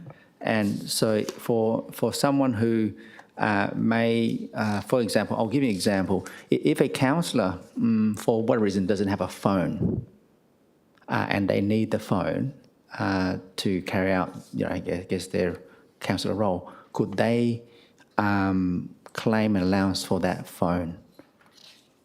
Because it's not under the policy. Ms Coles. Thank you for the question. Unfortunately not. If council decide to have an ICT allowance, it covers everything. It's only if you go the other way under the other part of the Act that you can claim for individual items. Thank you, Councillor Nguyen. You have another question? Yes. And with that option, that means that they can claim for a phone and everything else, I don't know, a Google Glass, up to the maximum that's allowed. Is that what I'm hearing? Ms. Thank you for the question. The council would then have to make a decision as to what you can claim for. So again, it's not specified in the Act or the regulations. So within the policy, you'd have to step out what can be claimed for. Thank you. I'll go to Councillor Huntley because she had her hand up next. Thank you, Madam Mayor. I'm just querying the near map because I know when I came in as a councillor, if you wanted near maps, you had to request it. So only councillors who requested near maps got near maps. And I must say, last year, my near maps disappeared and I have never seen them again. So ultimately, there's a lot of us definitely not getting near maps. Ms Coles. Thank you for the question, Councillor Huntley. I will have a look. I'll take it on notice and have a look into that for you. Thank you. Deputy Mayor. Thank you, Mayor. My first question, and then I'll try and get to something that I hope wraps this up. The first question is, we're obviously being presented with a policy and we're told it is in alignment with the SAT determination, and we're told the rationale is some external legal advice. I think, can council members become privy to that legal advice, and can we test the veracity of it? Was it just one piece of legal advice that was procured, or was it actually tested against other legal advice on the determination? Because without sharing anything that went on in the other room, my understanding of that forum was there was a contrast of opinions as to what the SAT determination should be interpreted as. So if it's being the basis on which we make the decision, I'd like to know that it is, to the best way possible, correct. Ms Coles. Thank you for the question, Deputy Mayor. We did go back to the same lawyer that provided the advice back in 2022, and they provided updated legal advice. Deputy Mayor Rowe. And the second thing, Mayor, I don't want to stifle any further questioning. I understand elected members want to be able to interrogate the item, but I think it's worth noting that within Council's powers in 2 weeks' time is either to defer the item or to defeat the item, and if the item is either defeated or deferred, the current policy remains in effect until such time as a new policy is adopted. Is that correct? Ms Coles. Thank you for the question. That's correct. So the policy will stay in effect, but any provisions in the policy that are, can't think of the word, that the legislation will not allow, can't be implemented. Thank you. Councillor Seif, you had your hand up? I did have my hand up, but I think I'll just put it in an email and send it to admin. Thank you.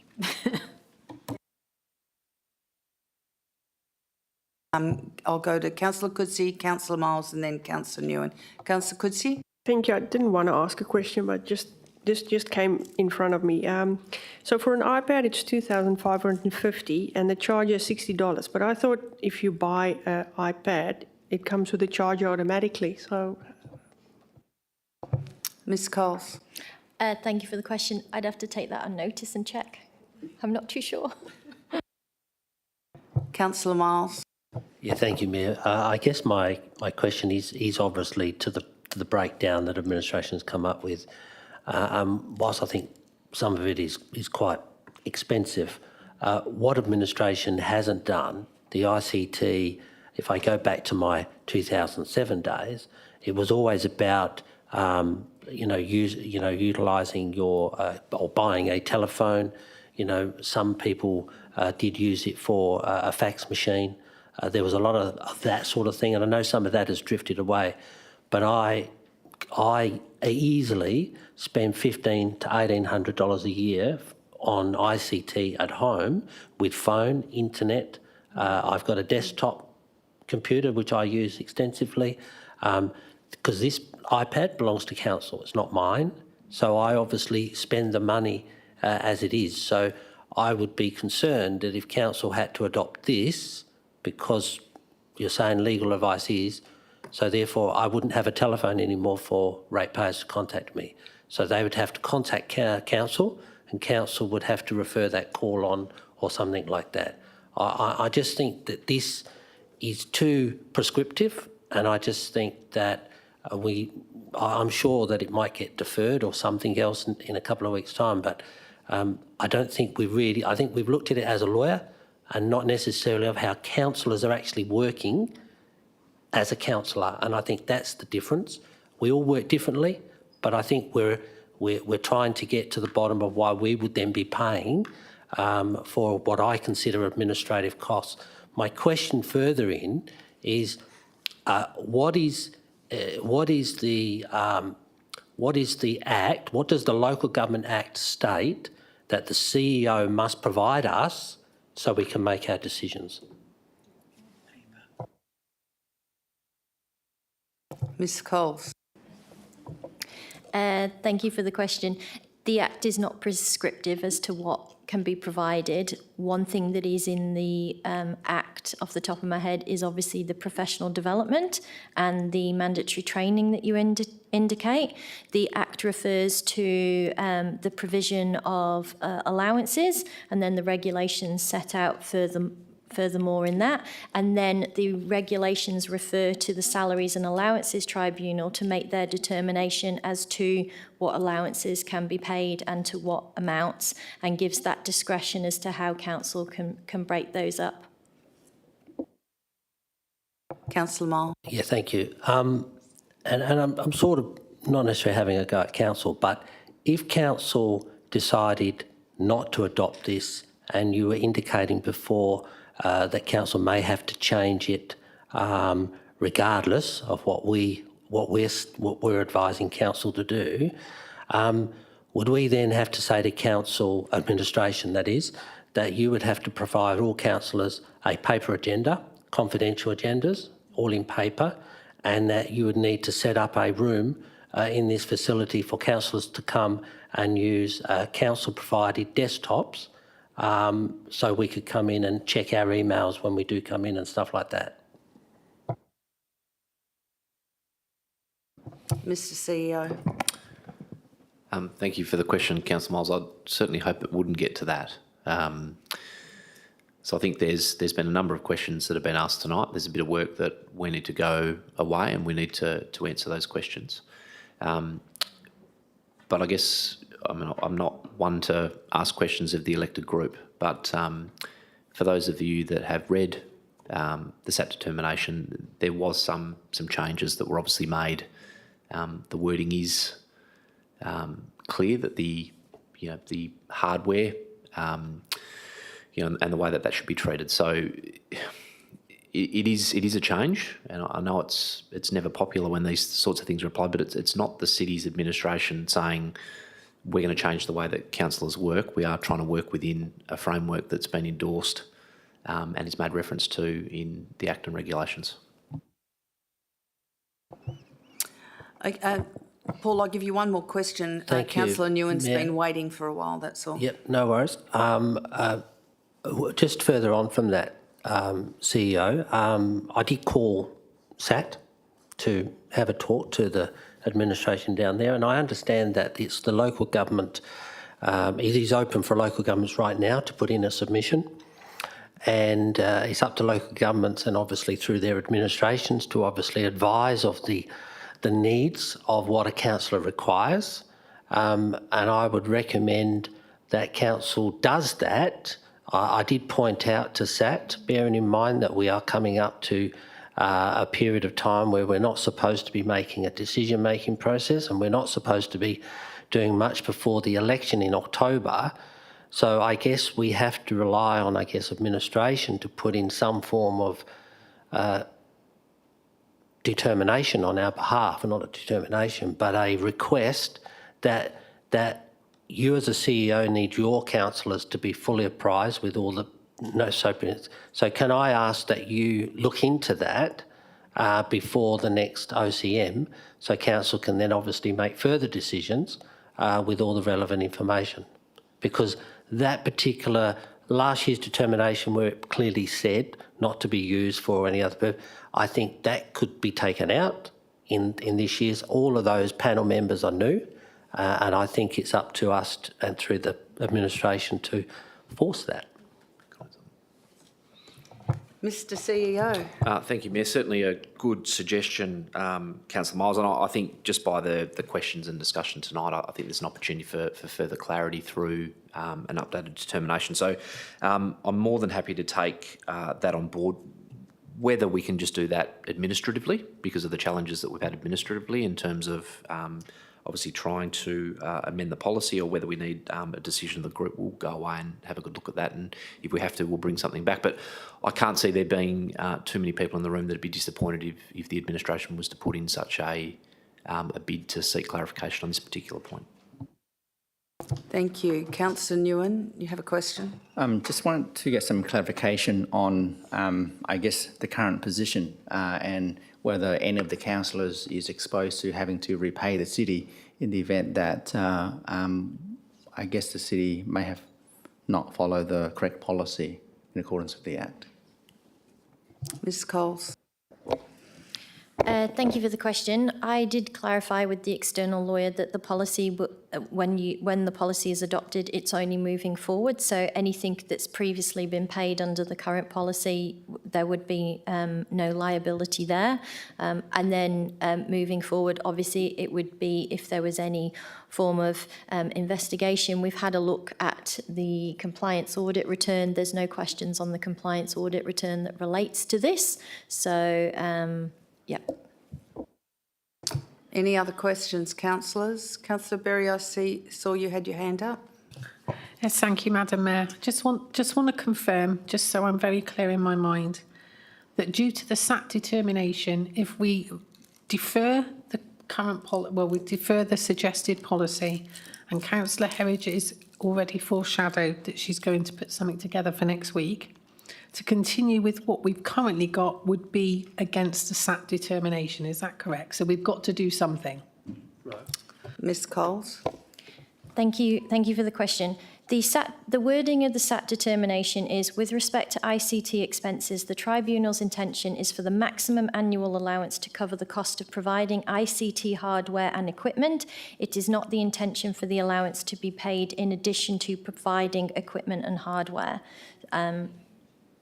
That's the wording of the current. Yep. Thank you. Councillors, any other questions on this item? Okay, we now go to item 4.18, review of boundaries. Do we have any questions on that one, guys? Councillor Smith, and then I'll go to you, Councillor Pick. Just a short one, which Just a moment, Councillor Figg, you've got a declaration you need to nominate. Yeah, thank you, Mayor. I have an indirect financial interest in this matter because I work in the Office of the Minister for Local Government in portfolios separate to the local government portfolio. Thank you. Councillor Smith. Thank you. My question is for the last recommendation on page 724, would it be better if the last recommendation featured a time specified?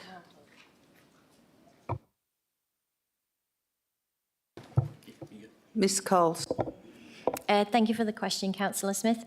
We left it open just because we were not too sure how quickly we would be able to arrange point 2.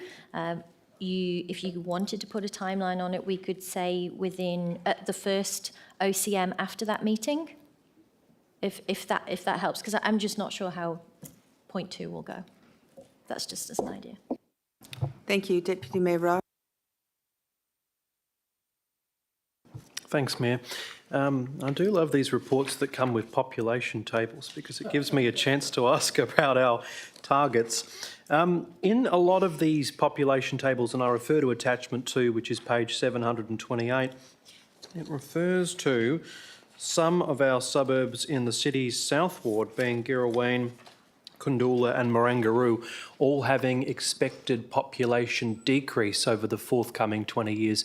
I just don't understand how that can be true and accurate given that the city is seeing subdivisional potential occurring in those areas. So it's not the first time, I'd say it's the 4th or 5th time I've seen projected population decline being presented to us as real numbers. So I ask really, what is the city's basis for coming up with that, given that we're seeing subdivision and higher density in the city's south ward? Thank you. Mr CEO. Thank you. Thanks for the question, Deputy Mayor. We will take that one on notice and follow up with the relevant departments in terms of that particular forecast. Thank you. Councillor Wright. Thank you, Mayor. I did have a question on the recommendation 2. Is there any reason why we've included discussions with the Minister? Because I believe that the Act says that it's the Local Government Advisory Board that advises the Minister on a recommendation, but the Minister can't provide any comment or discussion before the Advisory Board has dealt and reviewed the submission. So why would we be consulting with the Minister, considering that she can only take advice from the board?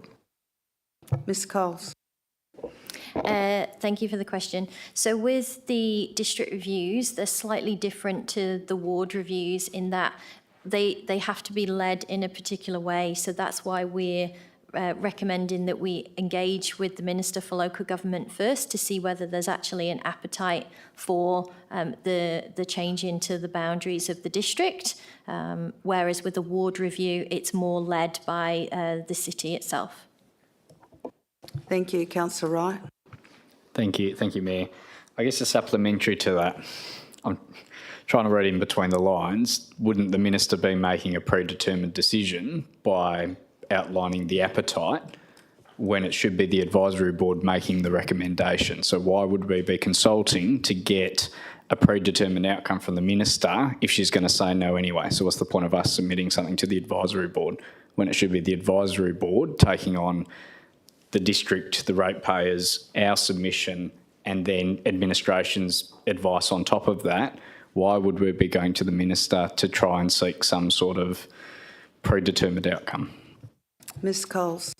Thank you for the question. We will, the recommendation does require us to obviously engage with the Minister and the Local Government Advisory Board, so we will engage with both of them to see whether there is obviously an appetite for this change to go forward.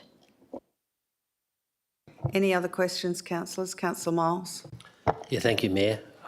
Being that we're really racing ahead here on our timing, my question is, while I appreciate the advice might be to go to ministers and the Local Government Board, what I was hoping for is actually that this council would adopt a process of maybe consulting some of the residents, because they may turn around and say, no, we're happy as we are.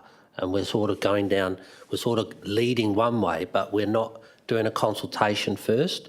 So my understanding with these things is you need to take your residents with you, whether it be a Southern or a city of Yanchep.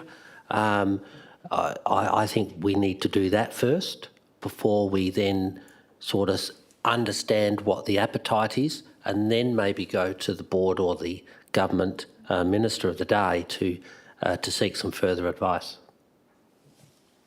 Is that so? Should we not do that? Mr CEO.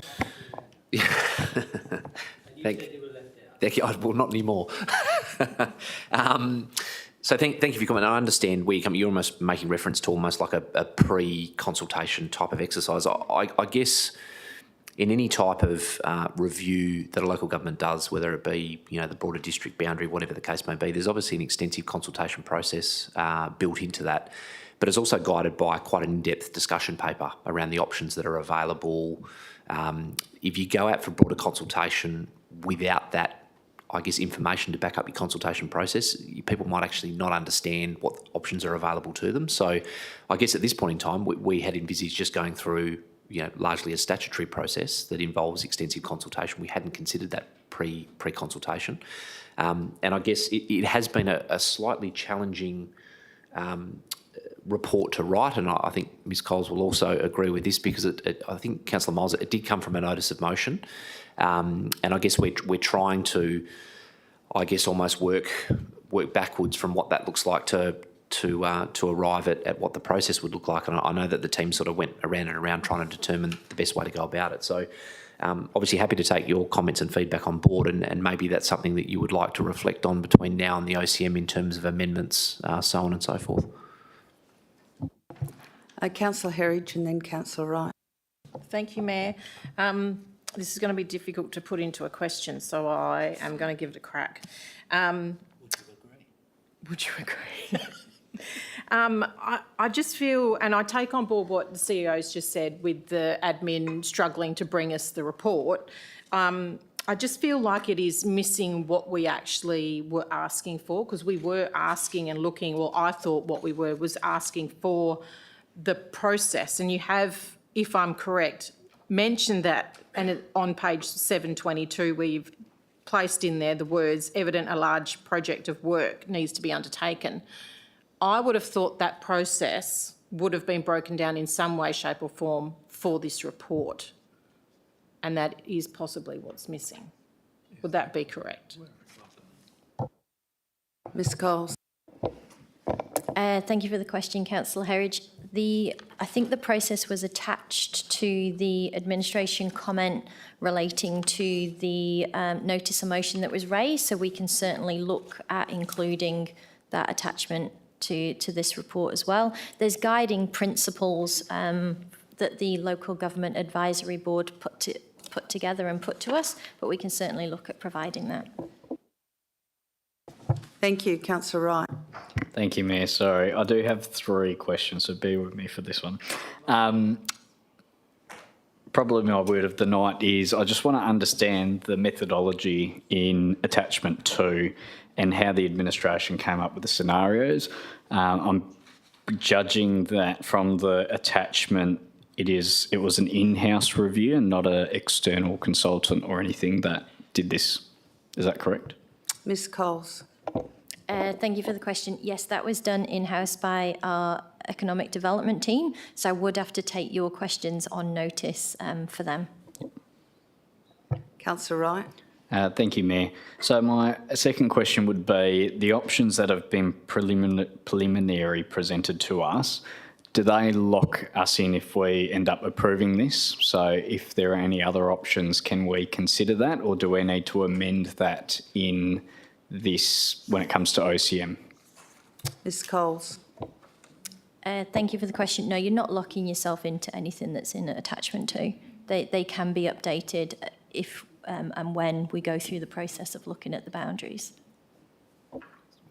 Councillor Wright. Thank you, Mayor. Just my last question. If council members have any suggestions to be included into that mix, what would be administration's preferred way to deal with that? Ms Coles.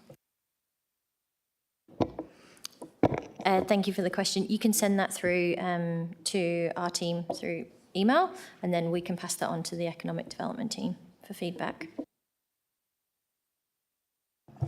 Thank you. Any other questions on this item? Councillor Nguyen.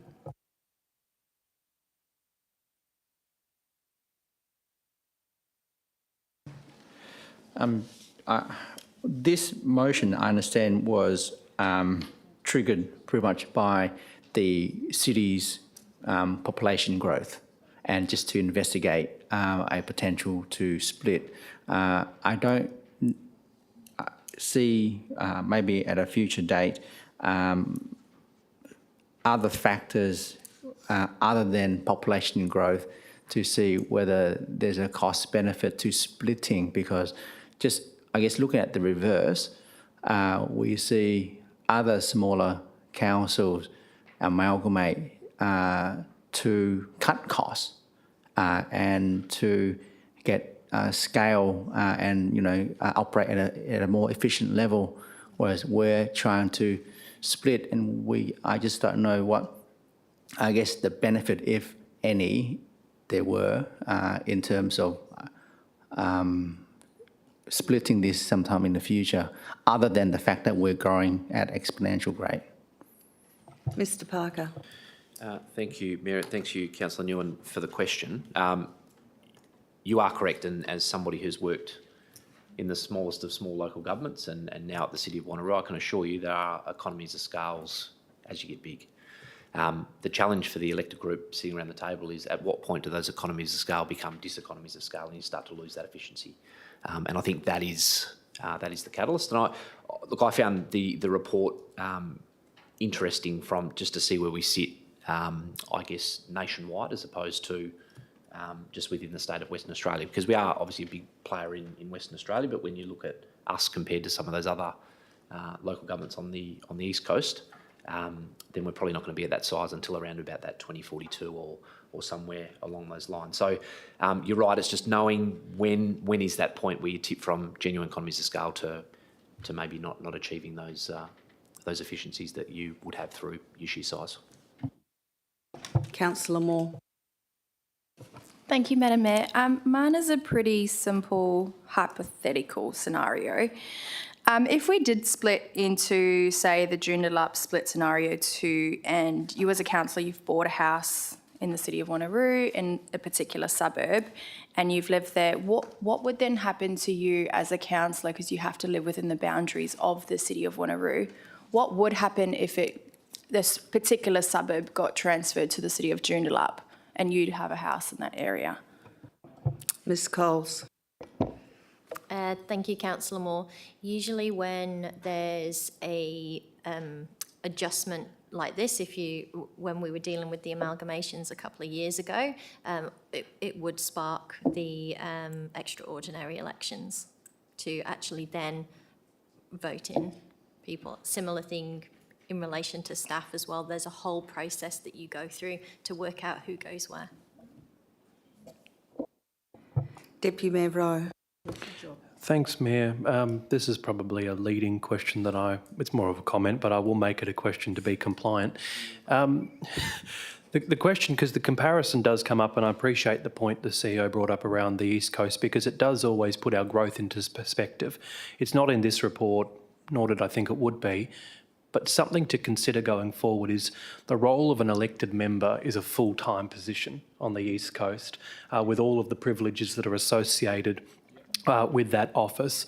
And so I just think that it needs to be reflected in future when we talk about our growth and where we rank at a national level. We should also be talking around the complexity and the lack of entitlement that's provided to elected members in Western Australia.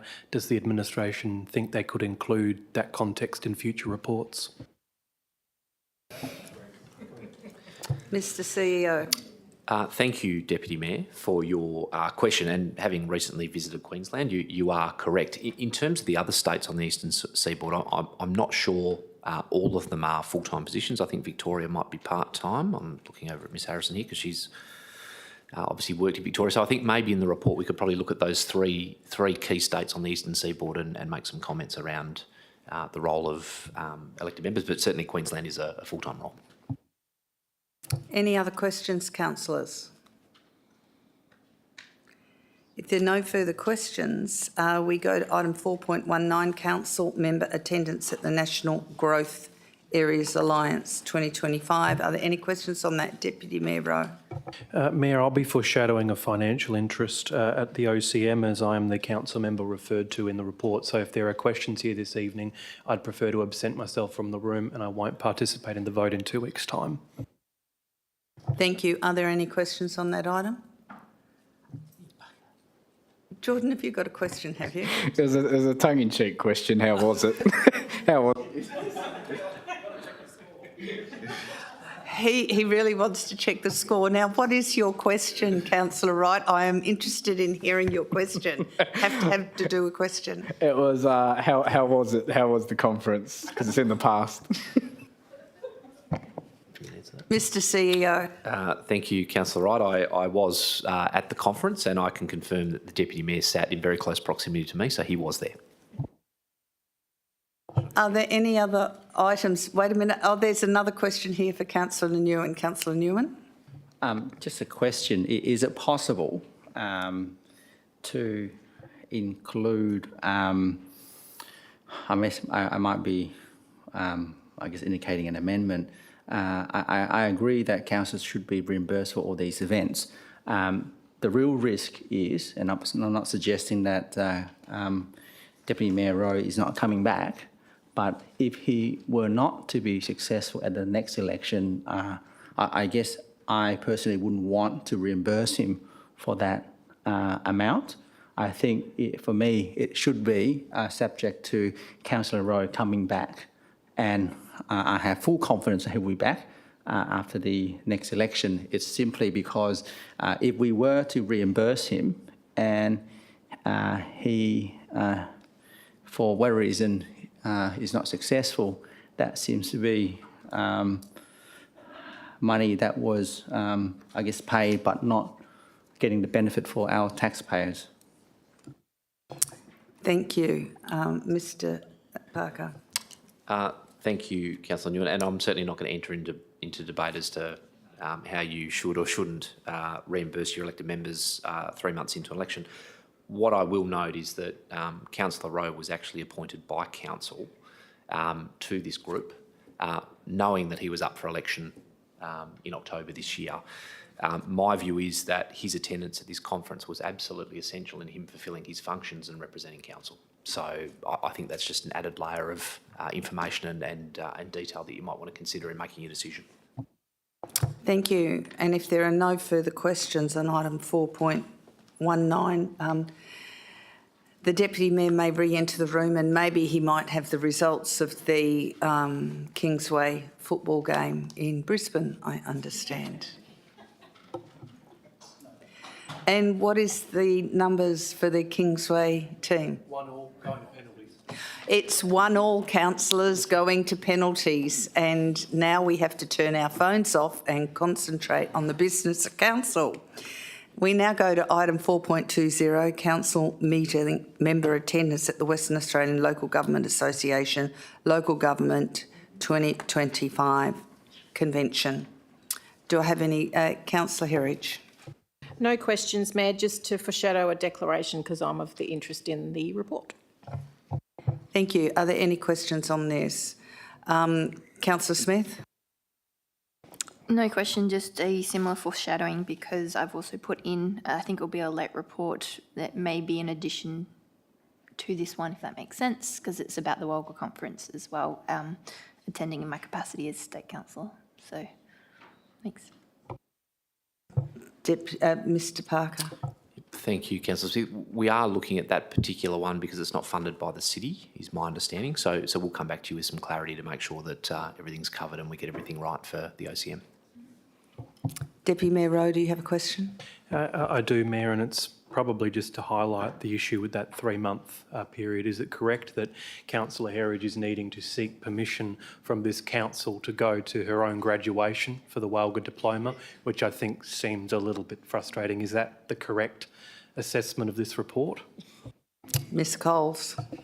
Thank you for the question, Deputy Mayor Rowe. Yes, because the award ceremony is part of the WALGA conference and because the professional development policy requires that there's a council decision if it's within the last 3 months of a person's tenure as a councillor. That is correct.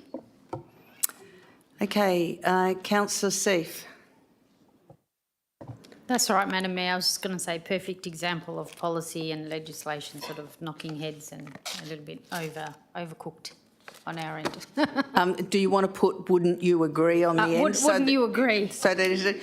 Ms Coles, would you like to respond to that? Thank you for the question, Councillor Seif. It's up to council if they would like to take that out of the policy. Okay, Deputy Mayor Rowe, you had your hand up. Not anymore? Okay, are there any other questions on this item, councillors? If there are no questions on this item, we now go to motions on notice, which we have a few, but we don't have paperwork for them from what I understand. 7, 8, not yes. So we've got a motion on notice for 5.1, Councillor Wright, review the city's corporate governance framework. Yes, councillors. Yeah, yes, Councillor Berry? Just a question. If the motions on notice were put in time for this briefing session, would it have not been good of administration to bring them to this briefing session so councillors around the table have got more notice of what some of us are asking for? Thank you. Mr Parker. Thank you, Councillor Berry. And it's, I think Councillor Wright may have asked a similar question. We had a discussion internally today, and my understanding is, and I'm happy to be corrected by anyone involved in that discussion, is it's not just the information that the elected member submits, but it's also the administration's response and whether that's ready to be added to the agenda. So there's the two components. I do think it would be helpful when we sit down and we consider our favourite policy, which is the council meeting policies, which is a popular one amongst the group, that we do consider the notices of motion and exactly how you'd like them presented. I think some guidance to the administration would be very well received. Thank you. Any questions? Deputy Mayor Rowe. May I quickly ask a question? I know no report has been provided. It's a discussion I had with the CEO, and I just want to ask a question on 6.1, if I may, being the Girraween Hub redevelopment. We're getting to that. Yeah, but the report's not there, so if I'm just foreshadowing that I can be allowed to ask. Yeah, that's fine. Okay, item 5, motions on notice. 5.1, Councillor Wright, review of the city's corporate governance framework. 5.2, Councillor Wright, ICT device buyback. 5.3, Councillor Berry, shared zone signs, Mindari. 5.4, Councillor Berry, Anchorage Drive crossing. 5.5 has been withdrawn. 5.6, Councillor Berry, signage to link coast paths in Mindari. And late reports coming to the city to be circulated under a separate cover later. Item 6.1, Girraween Hub redevelopment project update. Deputy Mayor Rowe, would you like to ask a question on that one? Thank you, Mayor. It's just from a discussion that I had with the CEO last week.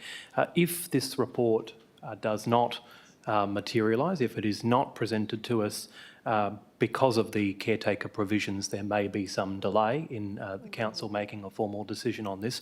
So I just would like to ask if administration would then intend to consult widely with the user groups to inform them of any potential updates, and that mode of consultation, that mode of information wouldn't just be a simple email to the user groups. There'd be a more proactive way to try and mitigate any concerns and anxiety from long-term user groups.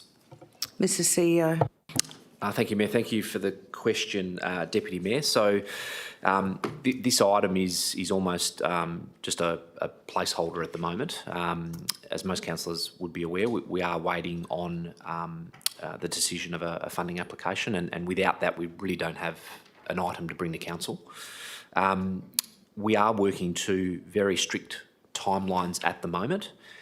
If we weren't to hear the outcome of that funding application, the item will be withdrawn, and almost immediately following that there will be more consultation with the groups. We are quite fortunate that some of the groups now are represented by a single person, so it's going to be very easy to enter into dialogue with the one person there.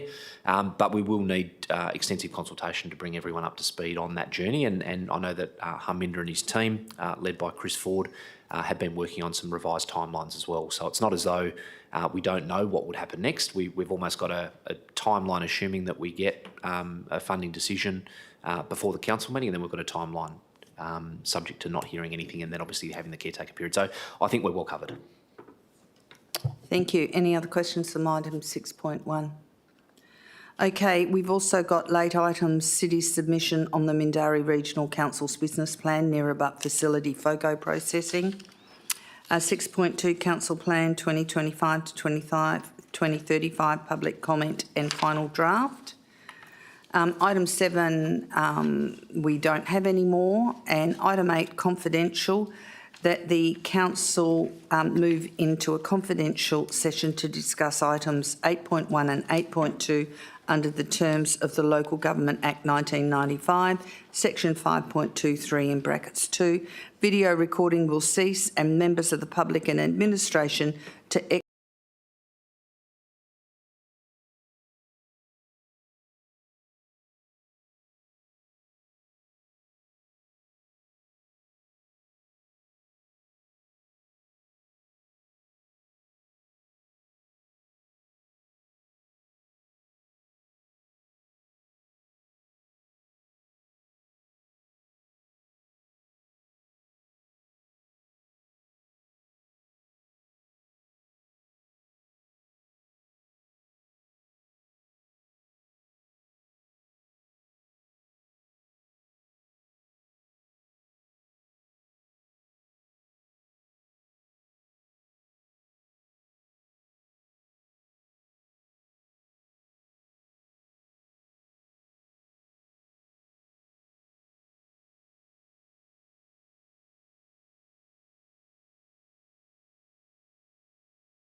Oh.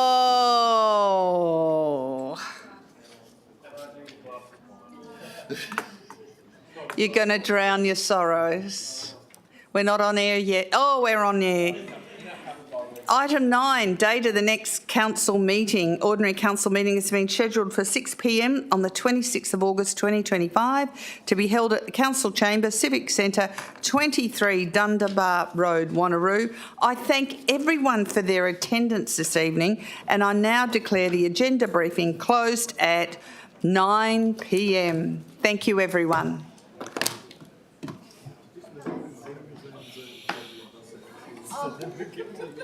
Takes forever.